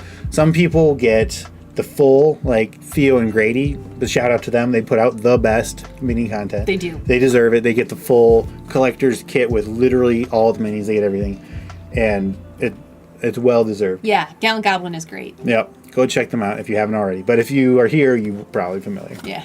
But this is a selection. So they send out minis that are kind of like the coolest minis that they want to show off. So that way, like we're showing here, so people are like, ooh, that set looks so cool. Yeah. Pretty straightforward. All right. Yeah, let's take the top. So that was like quadruple taped up with a million pieces of stuff all over it. you're at the highlights tier. Yeah. So we put in requests for things we want, and we get some of them. We don't get some of them, and we do what we can. And we're grateful for what we get. And we're very grateful for what we get. Let's take that out. If you want to grab the wings, perfect. Okay. So remember, this is just our unboxing. We'll have actual review videos out like we just did for Bell's Hells. Check that out where we've got the spinning video and we do the ratings. That'll be a standalone video. This is just an unboxing and a first look. And Julie's opinion weighs more heavily in these because I'm here. Eric does the ranking of the minis on his own. I look at them, but they're really Eric's because, as discussed, Eric is a Virgo for what that's worth. I'm a Cancer, so if it's a frog, it's a 5 out of 5. You know what I mean? But Eric doesn't play that way, and I appreciate that. Hey, highlights tier beats the snot out of my tiny baby YouTuber tier. Well, I'm gonna say, tiny YouTuber baby tier of what, 3 months? And we're almost 3 years into this, and you are where we were a year into it. You're doing great. You're doing pretty good. You're doing great. You're doing pretty good. Yeah. All right. Okay. So I'm just going to go through kind of in the order that they're in the package. So I don't know exactly what order that is. Top to bottom, left to right. Yeah, but like this isn't number 1. Sure. Hastane 39. This is so cool. Yeah, let's. Woo. There we go. This is so cool. I love this. Oh, pretty high up. Okay. Yeah. Yeah. Look at, she's got the like purple marks on her face. Yeah. And she's holding her trident like she's polishing it. I think that's cool. Yep. This cloak is incredible. Yep. I love that she's wearing pants and boots. She's got practical clothes on. Mm-hmm. There's a little bit of a wedge in there, but... Oh, can't win everything. No, this is great. Yeah. I love this mini. I think it's a good mini, but I also really like just what it is. Yeah. Rules and rulings, you're bigger than me and in a shorter... Exactly. Feels like she could walk into She-Ra. Like the She-Ra comic? Like she could walk into that universe seamlessly? I don't know She-Ra. Sorry. Swap me out? I want to... Okay. Oh, okay. Right here. Oh, you want to look at that one. This is awesome. I love that she's got like a high-waisted sailor pant. Yeah, those could have been painted. That would have been maybe a little bit better, but she's reasonably dressed. This is the kind of battle combat awesome costumey outfit I want to wear. And she looks like she lives on a ship. Exactly. Like she matches her environs. Matches the setting. Yeah. The face is painted really well. I love this. Mm-hmm. This is super cool. Now, I'll be honest. I don't know that I would give this a 5 on the paint job. We're pretty blotchy, kind of squiggly. I would think this would probably be a 4 territory. Fair enough. Like if we did partial scores, it would be a high 4. Yeah. But I would not call this perfect. I think that's true, but for a pre-painted mini, even a 4 is above average, 3 is average. I think this is great. Definitely a great box mini. I will be quiet and happily embarrassed then. Thanks, Ed. Yeah. Like nobody's trying to make you feel bad. No, of course not. You're off to a great start. You are. And we're excited to see you continue to grow. All right. That was one more time. That was number 39? Yes. 39 of 47. This is 15 of 47 Astral Elf. So Astral Elf is a new playable race.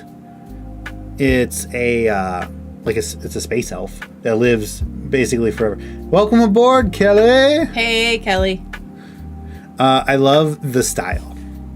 I like that we've got another one of those face helmet kind of things, so we can breathe in space. Mm-hmm. But just like this fancy kind of outfit. Remember Volo from Soul Calibur?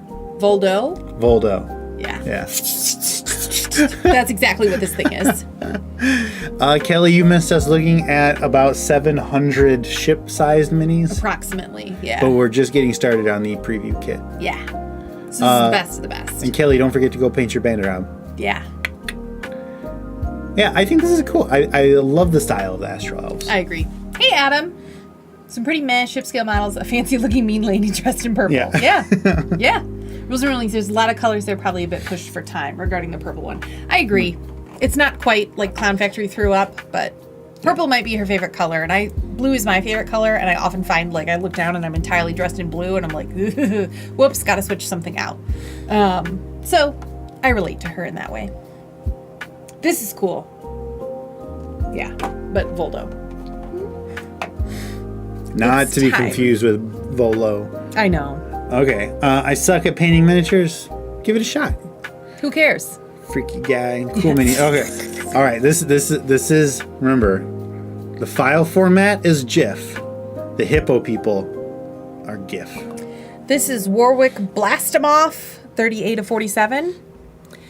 They call me the hip-hop-eponymous. Floats like glow like phosphorus. Popping off the top of this esophagus. Rocking this metropolis. Don't get us banned. No one's going to notice.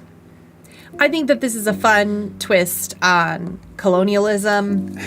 And I love that he's a portly gentleman. I love that his cutlass is enormous. And that he's got big fat feet like somebody I love very, very much. Me. Eric. Kind of, to be honest, this is very large for a medium mini, and the paint job is a little bit boring. I appreciate that the color scheme is exactly right. Like, browns, grays, makes perfect sense, just the kind of regalia or whatever that is. But it's not the greatest paint job I've ever seen. Yeah, like I hate it when the clothes are the same as the skin. Like his pants. Oh, his pants are the same color as his. Yeah. Totally agree. Like give him black pants too or something. I agree. Or all khaki. I agree with that. But this is magnificent. I've never seen a mini like this before. And that I didn't have to paint it always gives it a win for me. I love that the shirt looks bunched here and even more dramatic in person. So it's got real kind of khaki canvas texture to it. I love it. Yeah. I love this. Isn't the new joke that they're pronounced yes. But I wanted to make it clear our official stance. Yeah. I suck at painting minis, but I still do it. It's business time, yeah. As much as I know the hard G is right for GIF, I might start doing the soft G to make a phonetic difference between GIF and GIF. Ooh, GIF. Twitcher.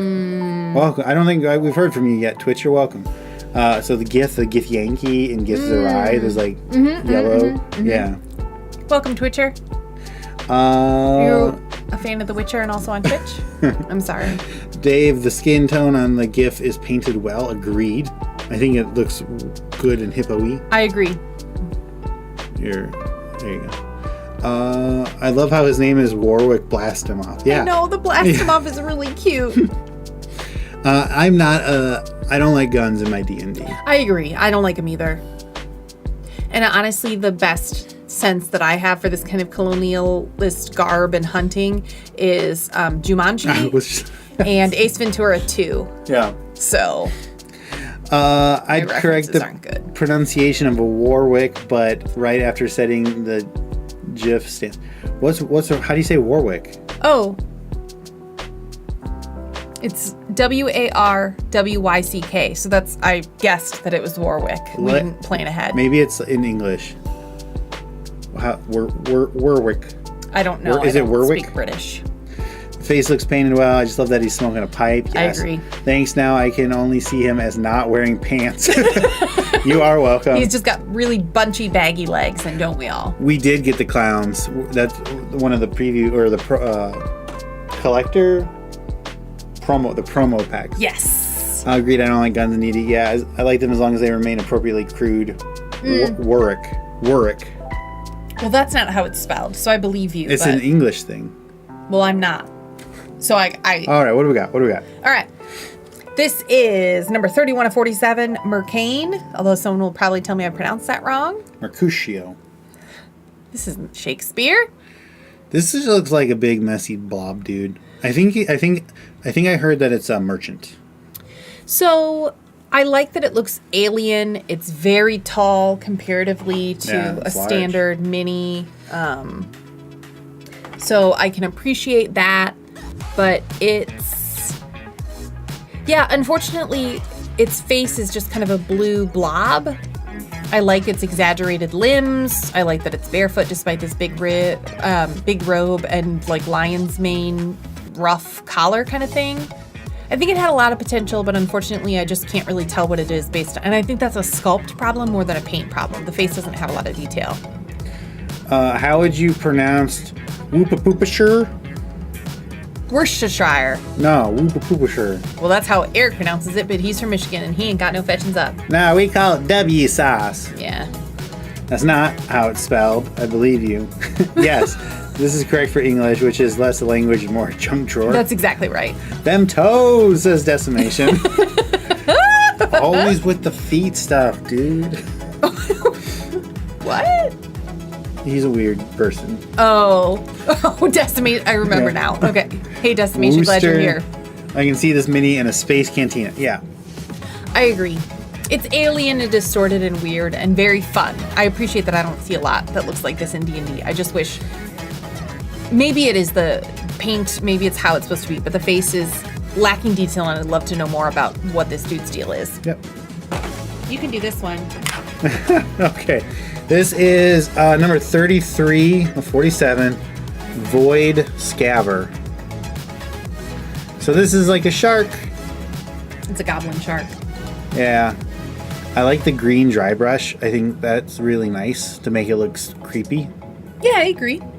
With the big red eye. Yep. I like that it's huge, which makes it really scary. But you know what? I'm surprised that there's not a swarm of these for the ship scale stuff. Like I agree. Like you would think there would be like packs of sharks or something. Yeah. That's a little surprising. I think this is fine. I think this is definitely a lightweight dollar money saving huge mini. Yeah. But and you could use this as a shark, like a super shark in a regular campaign. Yeah. Totally agree. Daryl delivered dog pics. Look forward to seeing them. His bacon onion wrapped hot dog, I think. Looks like they would work in the Netherdeep campaign, totally. Agreed. Okay, this is a Neogi. So these are they fly in space and they take over planets and they lay eggs. And they love the Umber Hulks. Guess how Julie feels about them. And they're like spider people. I think Julie hates it. Yep. I like that it's wearing a shirt though. I know. It's civilized. Well, so they're like super advanced. Like, see how they have hands and stuff? Oh, look at the bottom. Do you think those are like egg sacs? Spider raptor slavers, yeah, they're slavers. Well, now I really hate it. I bet you some of those ships are theirs. I don't know where that was. All right, you want to do the one you like? Hello. What's the name and number? It doesn't matter.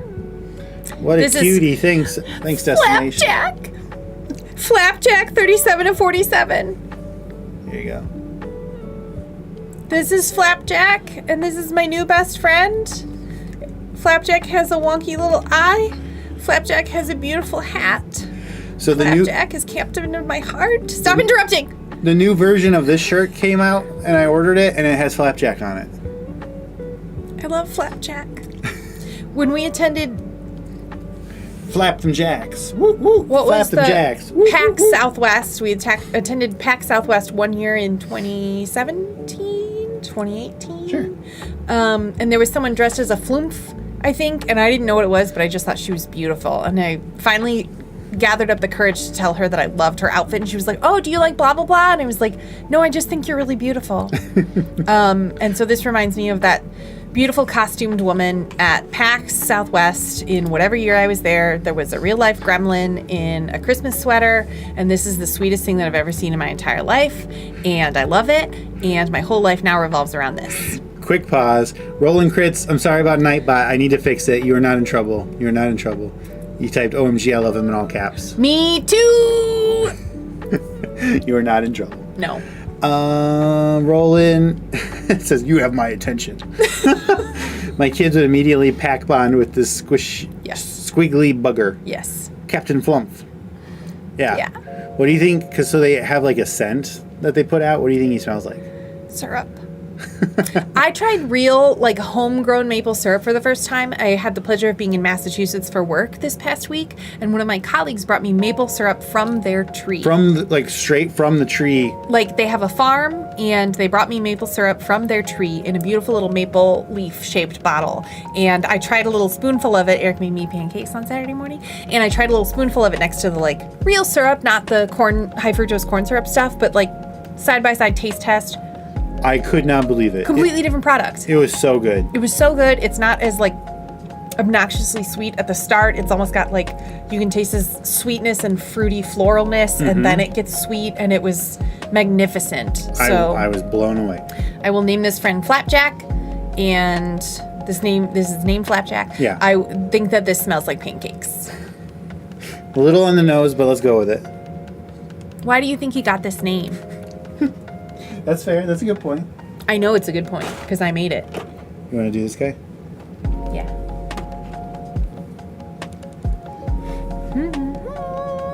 I don't care for rodents. Squirrels, hamsters. I never had any of that kind of stuff growing up. Small children. When I said rodents. When my sister got guinea pigs, I was like, oh, why? I never quite got them, but this is adorable. This is the kind of fantasy gaming that I like to do. Not weird, bizarro, bloody stuff, but like, yeah, I have a giant hamster because why not? So back in the original Baldur's Gate game that I played, which was my first introduction to D&D, there's the guy Minx. He's a human ranger, and he has a pet hamster. And it's a miniature giant space hamster. And it was always like, is this guy nuts or is this real? And it's real. Well, okay, so giant space hamster, 46 of 47. I appreciate that this woman companion with the giant space hamster is appropriately dressed. I like that she's got like a lace-up bodice, but she's wearing kind of a black tee underneath it. I get it. She's got good face detail as well. Not the cleanest paint job I've ever seen, but pretty good. Yeah, she's not the star here. Exactly. The gradient and color blending on this is even better IRL than it is on camera. This sweet little nose, this bizarro pinched eyes. This is precious and clever, and I love it. And even though I don't like rodents, cute things with a gentle leader on it, like, magnificent. My only complaint on the hamsters, I wish the person was detachable or wasn't there. I will bet you anything. I haven't seen it, and I don't know if this is real, but I will bet you anything that the unpainted version does not have the person. Yeah. I bet you the unpainted version is just the hamster. Yeah. Snip, snip. Dormouse. Love. Yeah. Was Merlin's answer. Yes, he's crazy and they're real. Yeah. Okay. The giant space hamster is amazing. Completely agree. Only complaint on the hamster. Oh, got it. Snip, snip. Perfect. Looks like a really fun mini for a wandering merchant NPC. Yes. That's brilliant. Yeah. That I love. Totally agreed. You can do this one. All right. This is 30 of 47. Gage. Gage? I have no comment. Take your pick. Gage. Gage. So this looks like a giant, like a flea, Tarrasque, xenomorph combo. No. It's pronounced Jag.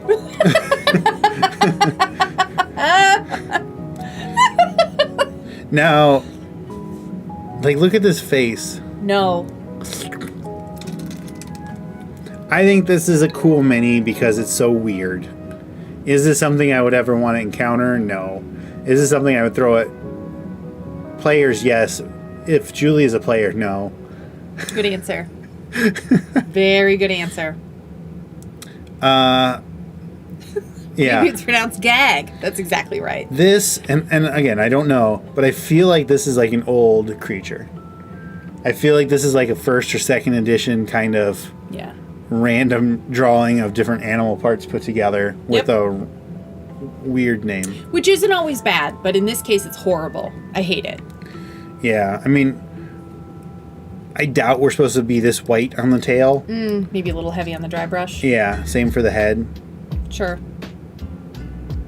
But, I mean, it's a good mini of a weird monster. Yeah. I think the sculpt is very good. I agree.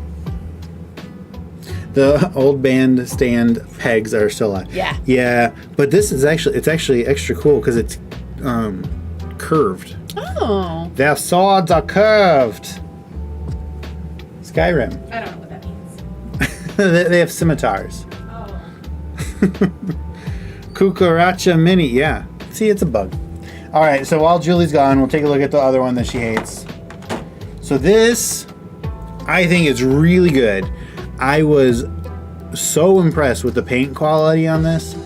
Like, we use a 5-point scale, and I would not go above it. I would not do like a 6. But if we were ever to do something beyond on a pre-painted scale, this would probably get it. This beholder, I think, is absolutely phenomenal. So the sculpt is great. This just looks like such a classic. I said we'd do this while you were gone. I know, I hate it. So go away and come back. Go take a quick nap. Okay. I think the sculpt is great. It looks like a creepy, like is this the Monster Manual beholder? But we have so many colors. We've got such a good dry brush. We've got gradients. We've got pretty good teeth. We have all this detail on the eye. This, I think, is going to be the most expensive mini of the whole set. So this is Beholder 47 of 47. Like for the singles, I think this will be the most expensive. I think this is a incredible Beholder. It's so gross. It's exactly what I want. Okay, let's see. Beholder looks really good. Yes. Would love to add that to my set. Yes. Prefer a bigger central eye. That's fair. That's fair. But the paint is great. Yes. I couldn't believe I pulled the Beholder out of a blind box. You won the lottery with that, Dave. The central eye is so well done. Yeah. Now I agree. If the eye was bigger, that would be cool. But I wish if all pre-painted minis were this quality, that'd be great. Really, really good. Really, really good. I 100% agree the Beholder would be the most expensive, probably followed by the young solar dragon. Oh, the what? Whoa. Oh, that's a young and the other one's an adult. That's why. So earlier when I was like, there are 2 adult. No, it's a young. If all pre-painted minis were that good, you'd have a lot less content. Because I wouldn't be painting, because it wouldn't be worth my time, because I can't paint better than that. Yeah. Beholder looks like 4th edition art. Ooh. Well, shout out to Beholder. All right. You want to do this one? Nope. Julie doesn't like this set. I like a lot that this set has to offer, but not this one. Nathalgu? Yep. 32 of 47. Nathalgu. It's like look at these hands. No. This is like a weird flea. Mm-hmm. Oh, and even these hands have pinchers. No, thank you. Like, this is gross as hell. We got 3 no's then. No. Mm-hmm. All right. I think it's a pretty. The mini's good. I would give the mini a good score. But yeah, no, the creature's gross. Nightmare fuel. Mm-hmm. I love this little brain freak. He's awful. Brain freak. All right, that's enough out of him. Well said, Adam. Okay, you want to take that one? Yeah. This is Princess Zendali, 36 to 47. And oh, that was an astral elf. I thought there was a prince in this set. Yeah, there was someplace else. It was from the first one. Okay, got it. So, once again, a pretty good use of a clear plastic bubble helmet, better than that monocle in the Wild Beyond the Witchlight set on that poor frog. Really awesome outfit. I don't quite understand why she has a steering wheel on her back, but I assume it's cultural. Yeah. Oh, nice! And a repetition of the, like, gold belly detail. This skirt is amazing. I love that it's got so many, like, sculptural details to it, even though this bottom looks a little bit like a trash can, but like a high fashion trash can. Like, I genuinely mean that as favorable. Like, this is awesome. I love, love, love this. This is so cool. And I can tell like her space helmet doesn't come off, but I can see that her face is painted under there, and I appreciate that attention to detail. They didn't like skip out on that. She's also got a ring of some kind that you can see. Did anyone have one of those plastic Barbies before her elbows could bend? And she had just like a hole in her hand that you could put a ring in. She might have been like earring and ring magic Barbie. Anyway, I think this looks fantastic. I think it's metal. Her skirt? Oh, skirt is contender for standard fantasy trope. Is it metal or fabric? Space metal. That's a fair point. I genuinely think she's one of my favorite minis from the set. Yeah, I agree. It's great. Beautiful. I've been loving all the critters. Can you do this one? Yeah. Okay. This is rigid metal. Walk like a penguin. Braxat. Braxat. Hello. I'm Chonk. I don't know what he's supposed to be holding. I don't know if it's like a brewski with the boys, or if it's like he crushes you with his like from afar. Aw. I grab you, I shake you, and you die. Man Smoothie. Man Smoothie. And this character's name was Man. No, this wasn't Man. Oops. Look at how amazing all these plates are. They went maybe a little heavy with the dry brushing, but...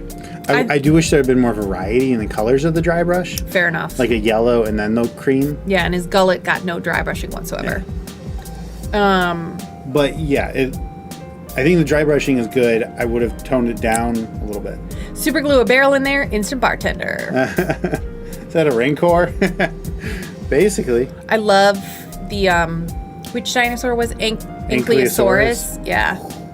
I love his little Ankylosaurus tail. What's up, Durandus? Hey, Durandus. Glad you're here. Creature originally from Dark Sun setting, the Braxat. So Dark Sun there's like no metal. I think. This is fantastic. I really want to paint his toenails because they're big enough that I could use like an SE or an OPI polish to actually paint them. See if it can stop me from doing that. Great face detail. That might get one in the brick. Teeny tiny eyeball, and it's perfectly done on both sides. That's not easy to do. The teeth look really good. Yeah, I don't have a rhino. This is fantastic. This is super fun, and it's hefty. You could kill somebody by throwing this at them. Yeah, if you're at the store and you're picking up boxes for weight, and you're going for the heaviest one, I could see probably this one or the two that are coming up. Yeah. Yeah. The dry brushing maybe is a little bit much for me, but overall, I think this is a fantastic, really cool mini, and I haven't seen anything like it before, and I do want to put a barrel in it for a bartender. A club tail comprised of several large osteoderms. I don't know what an osteoderm is. Oh. You know how some phases are permanently etched in your brain? Some phrases. Ah, okay. How does it size up with a giant? Which giant? Let's see. Getting a little dusty. Here's a frost giant.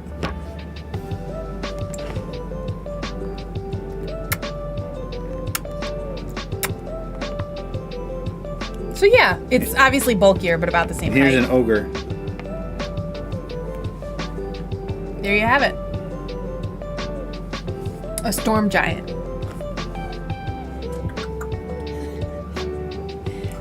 This is like TRL, but minis. So this storm giant is floaty. Oh, that's fair. Here. I love this one though. Thanks. There we go. We're getting out the regular old. Yeah.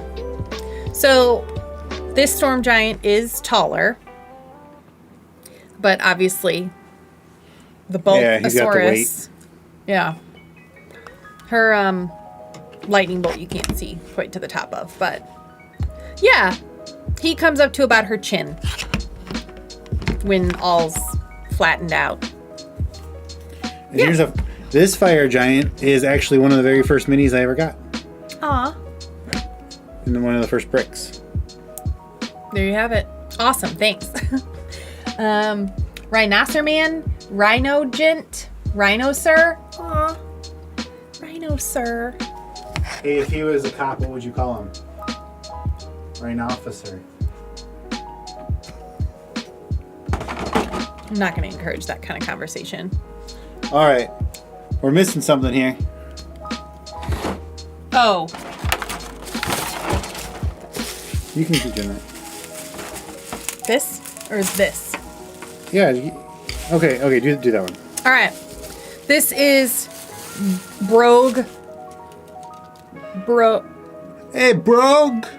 I was thinking like Irish brogue. Yeah. 45. 45 of 47. I hate this thing. I think it's well done and it's good, but like, this mold line really bothered me when we were looking at it in the preview, but I appreciate that it's this putrid green color. It's not quite as Kelly green as some of the trolls that I've seen previously. I know this isn't a troll, but it's got a neck beard or like mutton chops that kind of go into like a only around the sides haircut. It's got a patch of chest hair. I think that that's chest hair and not like a decaying flesh. I believe that that's hair. Which is kind of fun. We don't often see that. No back hair though, so that's good, I suppose.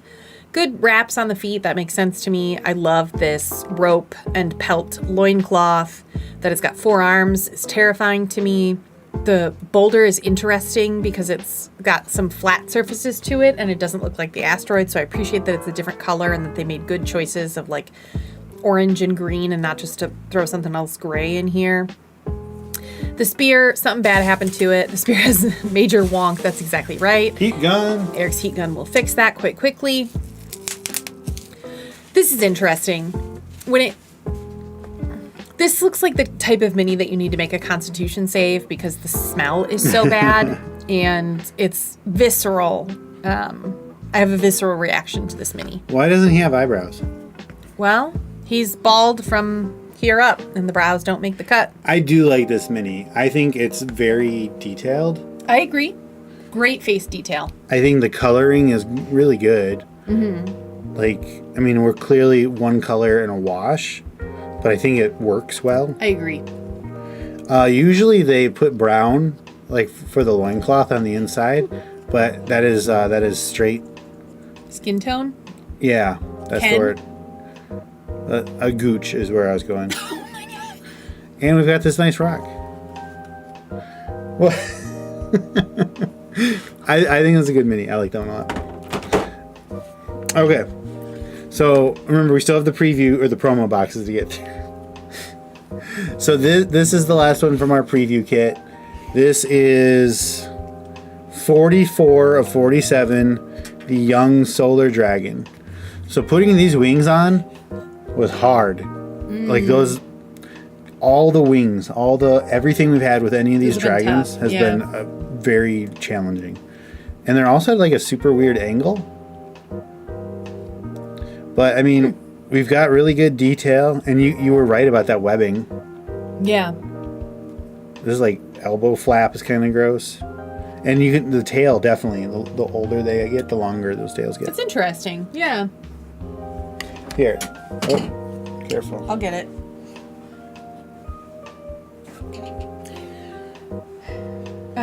Bro needs some grooming tips. Indeed he does. Standard mini would be crotch height, so yeah, agree on the con save. Well played. Possibly wisdom as well. Okay, so this is where I'm not super thrilled, right? So this is a young, right? Mm-hmm. And this is the adult. Those are very different. This is pink. This is like Barbie metallic 1993 pink. Yeah, but their sizes. Mm-hmm. And like, are these sculpts, the head sculpts, the same? No. No? I don't know. Oh. Like, I don't know. You know, they might be. This one looks a little bulkier. Either way, we're so close. Yeah, that's true. If we have to ask, it's not really great. Yeah. And look at how, yeah, this doesn't have elbows as much. Like, yeah, like this has arms. Shoulders and elbows and forearms. And this has a nub. Yeah. That's interesting. We'll have to look up the lore and see whether and how they transform. I don't think it's a tadpole to frog situation. Yeah, and then this is the ancient over here, right? And so we've got really long flippers. Yeah. And no elbow. So I don't know. I don't feel great about the solar dragons. What do y'all think about these? Only main difference is the older one has a longer tail. Yeah. I like the wings kind of yeah, the wings are great. Those are super fun. And I imagine of them looking like a coronal mass ejection. Like when the sun, like when Voyager flies and then they go whoosh, and like the plasma comes out. That's what I picture it looking like. The background music is put for... Oh, we can't hear the music. Otherwise it would echo back. Oh. I hope we didn't lose what we're supposed to be listening to. Uh-oh. Oh, no. Did it do it again? We might get copyright dinged. Pokemon! God! Oh, okay. Last time. So this stream we're going to have to unlist. Well, can you turn it off? Save it real quick? What if this is the first song?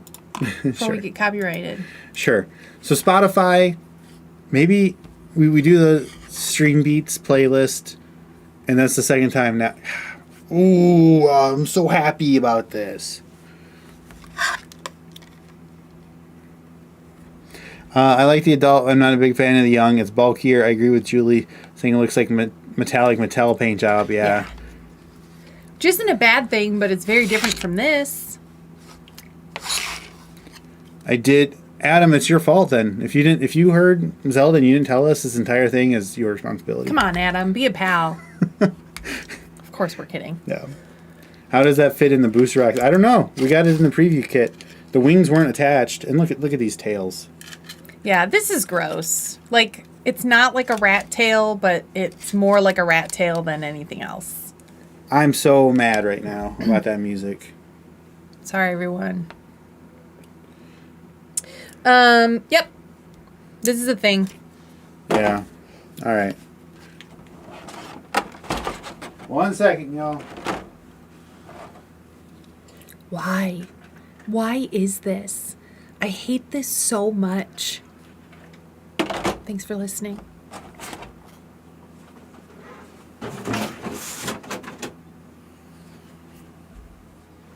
All right. 3 preview boxes left. We're not doing another stream until we switch to Apple Music. Fair enough. Okay. Here's what we've got. The Dowars, which are penguins. Space clowns, and GIF. GIF we're saving for last. Sure. Your choice here. Well, obviously I want these. All right, just keep them on the shot. So these are the promos. I'm not sure exactly where you're supposed to get them. And after that last time when we had that painting stream and we got hit with the copyright strikes because it switched to Streambeats radio, I double checked it that it was playing the playlist. It's infuriating that it switched over. This is Dowar. This is the yellow one. It's unfortunately very muddy. Ugh. Where's its face? Oh, it's looking up. Looking up. I got it. This yellow color looks like the poop dragon that we have. Don't get it out. I appreciate that it's got little like crop circles on its chest and it's looking to the sky like, where did I come from? Yeah. Where am I going? Look at the asteroid as it impacts our planet. Stop it. I like that it's got little wingy flaps that go all the way like down to the ground, like it's a child wearing an oversized sweater. Penguins used to be my favorite animal before octopuses and frogs. So this is special to me, but the paint job is sad. Yeah, paint job's not great. All right. This is also same name, no numbers, Dowar. How are you saying it? Yeah, I don't know. Okay. But this is the teal version. I like his wings. I like that he's saying, come at me, bro. He's looking up to the sky. Like when the anteaters stand up. Yeah. The preview box should have included a plasmoid. Yeah. Correct me if I'm wrong, but I think there's only one plasmoid in the whole set for some strange reason. Unfortunately, the white isn't solid on these. The camera is being a little generous there. You can see it. So these, between the color scheme, the design, and the lack of solid paint, these almost look like 1950s metal toys. He's praising the sun. Aw. These had a lot of potential, but I think the paint job isn't great and or the wash was too sputtery. And don't feel sad when you can't get these. Yeah. They are really, really cute, but, you know. Yeah, if you want to put this back. All right, we're going to take a look at Space Clowns next. Do you have the knife? No. All right, I'm opening up our Space Clowns. Yeah, let's include one mini for the race that can be the most varied of any of the race. I agree.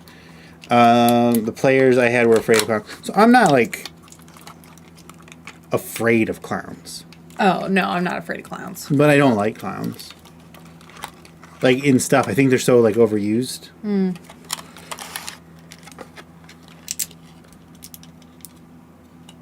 All right. Now, I will say these minis are looking pretty good. Yeah, those look great.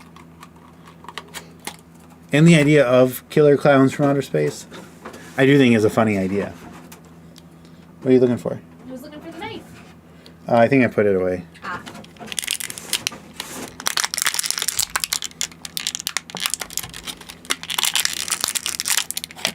Wow. These plastic pieces are so deep. Yeah. I was just going to cut the... Weird timing. The Spelljammer brought the Space Clowns back from at the exact same time they announced the Killer Clowns from Outer Space game was coming. I don't know about that. All right, so these are both just called Space Clown, no number. I mean, that face detail is really, really good. Yeah, it is. This gun looks dopey, but in a fun way. I like how bright and colorful the outfit is. Mm-hmm. Looks like a clown to me. Yeah. That's what a space clown would look like in my head. I think it's great. I like the amount of like patterning effort that went into it. Mm-hmm. But I don't think it's a very high quality. I agree. It's just pretty like blep, blep, blep, blep. Yeah. Do not want that. But the other one I think I like a little more. So yeah, also just called Space Clown. I like that he's fat. Yeah. I like that he's like... And he's got the little cricket. Like from Men in Black. Men in Black, yeah. I like his hair. I like his jacket. I really like his lapels. Yeah. And then he's wearing like a onesie. Yeah. Yeah. I like this one more. I'm not sure that the camera can really do it justice, but Eric said the face detail was good, and it really is good. Like, distinct kind of hairline stripes, good, creepy, freaky eyeballs. Love that they're wearing knee pads for some reason. Kelly's putting his in Witchlight. Smart. Yeah, that'd be a good fit. Yeah. The painting of the stripes here gets a little bit wonky, I suppose, but no, this is good. These are really good. All right. GIF. Now these we'll save for Julie to open. Aw. I can take those. We can switch. Yeah, these are terrible puzzles. Yep. All right. Are you ready? I'm like hardly ready. Zoom out just a little bit. Oh my god. Oh, your air compressor. Oh. Okay. This is just called GIF. Oh, look at their shiny monocle. Standing at attention. Does he? And you said it's just GIF? Yes. That means you get to make up a name. Colonel Stomp and Bump. Ooh. Steven Stompenbomb. Colonel Steven Stompenbomb. He doesn't have all his regalia on because he's humble. But he's a colonel, just trust me. What is with these monocles just painting over a lump? Well... Oh, that one's better than the frog. This one's way better than the frog. It's got some dimensionality to it. I wish it were a piece of clear plastic instead of silver. Big feet. Yeah, look at the side. Look at the side of the foot. Yeah. What? Something bad happened with these feet. That there's like an opportunity for a pinstripe down the pants, which I wouldn't expect. I mean, these wouldn't be tuxedo pants, but the seaming is interesting. Hello. Bum, bum, bum, bum, bum, bum. Just like with the other one, I love the bunching of the clothes into the belt. It just gives you a sense of how portly this gentleman is. That there's cloth and dimension and like some bunching back here. I think it's just fantastic. I know that these aren't fashion dolls, but they did a really good job with these sculpts. That the pants kind of pool over their big fatty boombalatty feet that go backward a lot further than I would have expected. Look how far we've come. Wow. Yeah. This is one of the most messed up. This is nightmare fuel. That's what that is. This is a beautiful, beautiful hippo. Good job on the eyes. A nice fly detail even. I mean, this is great. The shoes are a little bit strange to me. They seem to go back further than I think they should. Like they have more heels than a hippo actually has, which what do I know? This is a hippo humanoid, you know?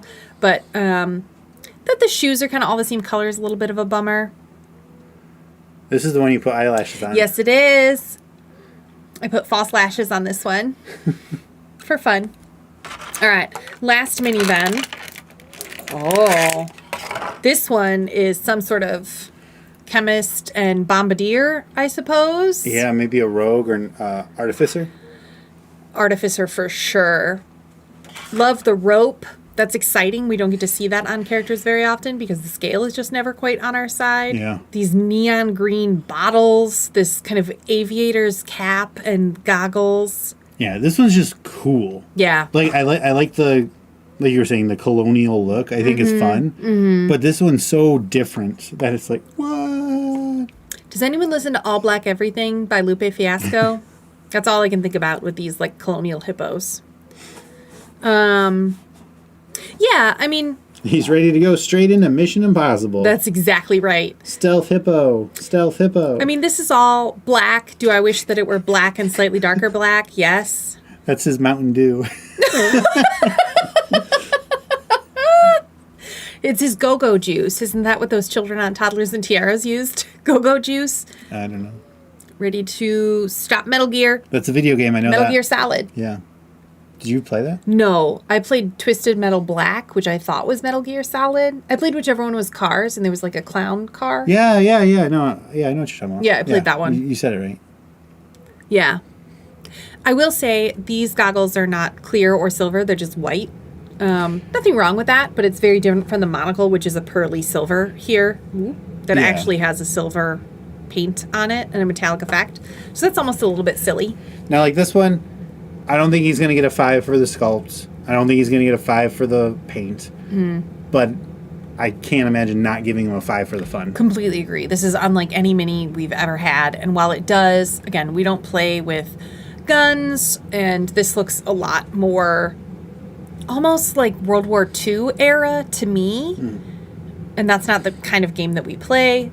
I think this is really fun. We don't have anything like this. I feel like he should be in like an early Detective Comics, like Batman comic. Sure.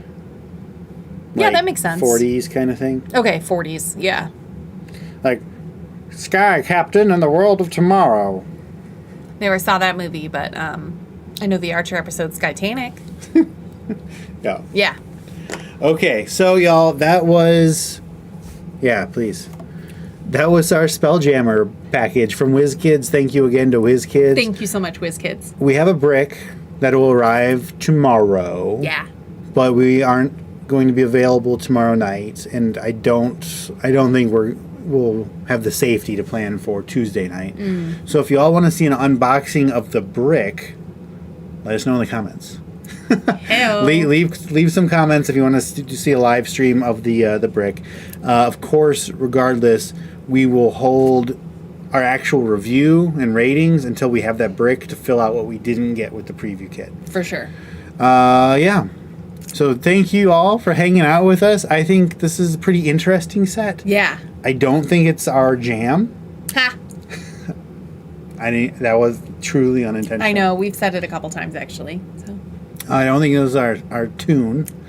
But we'll see. Yeah. I think it brings a lot of stuff to a lot of people that are interested in that stuff. I agree. If this is someone's gateway into D&D, I'm all for it. I think that's fantastic.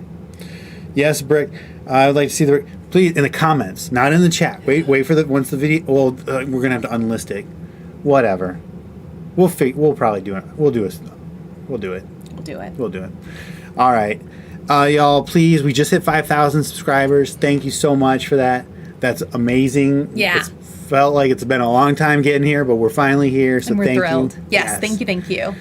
We will do a giveaway. We're still putting stuff together to see what we want to do for the giveaway, but we'll have some sort of really cool event.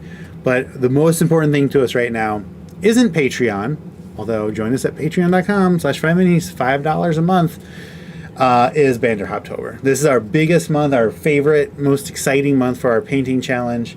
We have prizes. Check it out. It's free to enter. Just paint up a frog adjacent mini, and you can then submit it in there. The day that the Banderhoptober entries come in, I just spend all day crying, just happy tears. Literally. Please help me out. Cool. Let's see if I can fully dehydrate myself from crying happy tears. All right, y'all. Thank you all for hanging out. Thank you. Loved hanging out with you. Really great conversation. Yeah. I cannot tell you how much I appreciate it. It makes the stream so much better on our end. Yes. When there's an active group, so thank you. We will see you later. See you. Bye-bye. Thanks.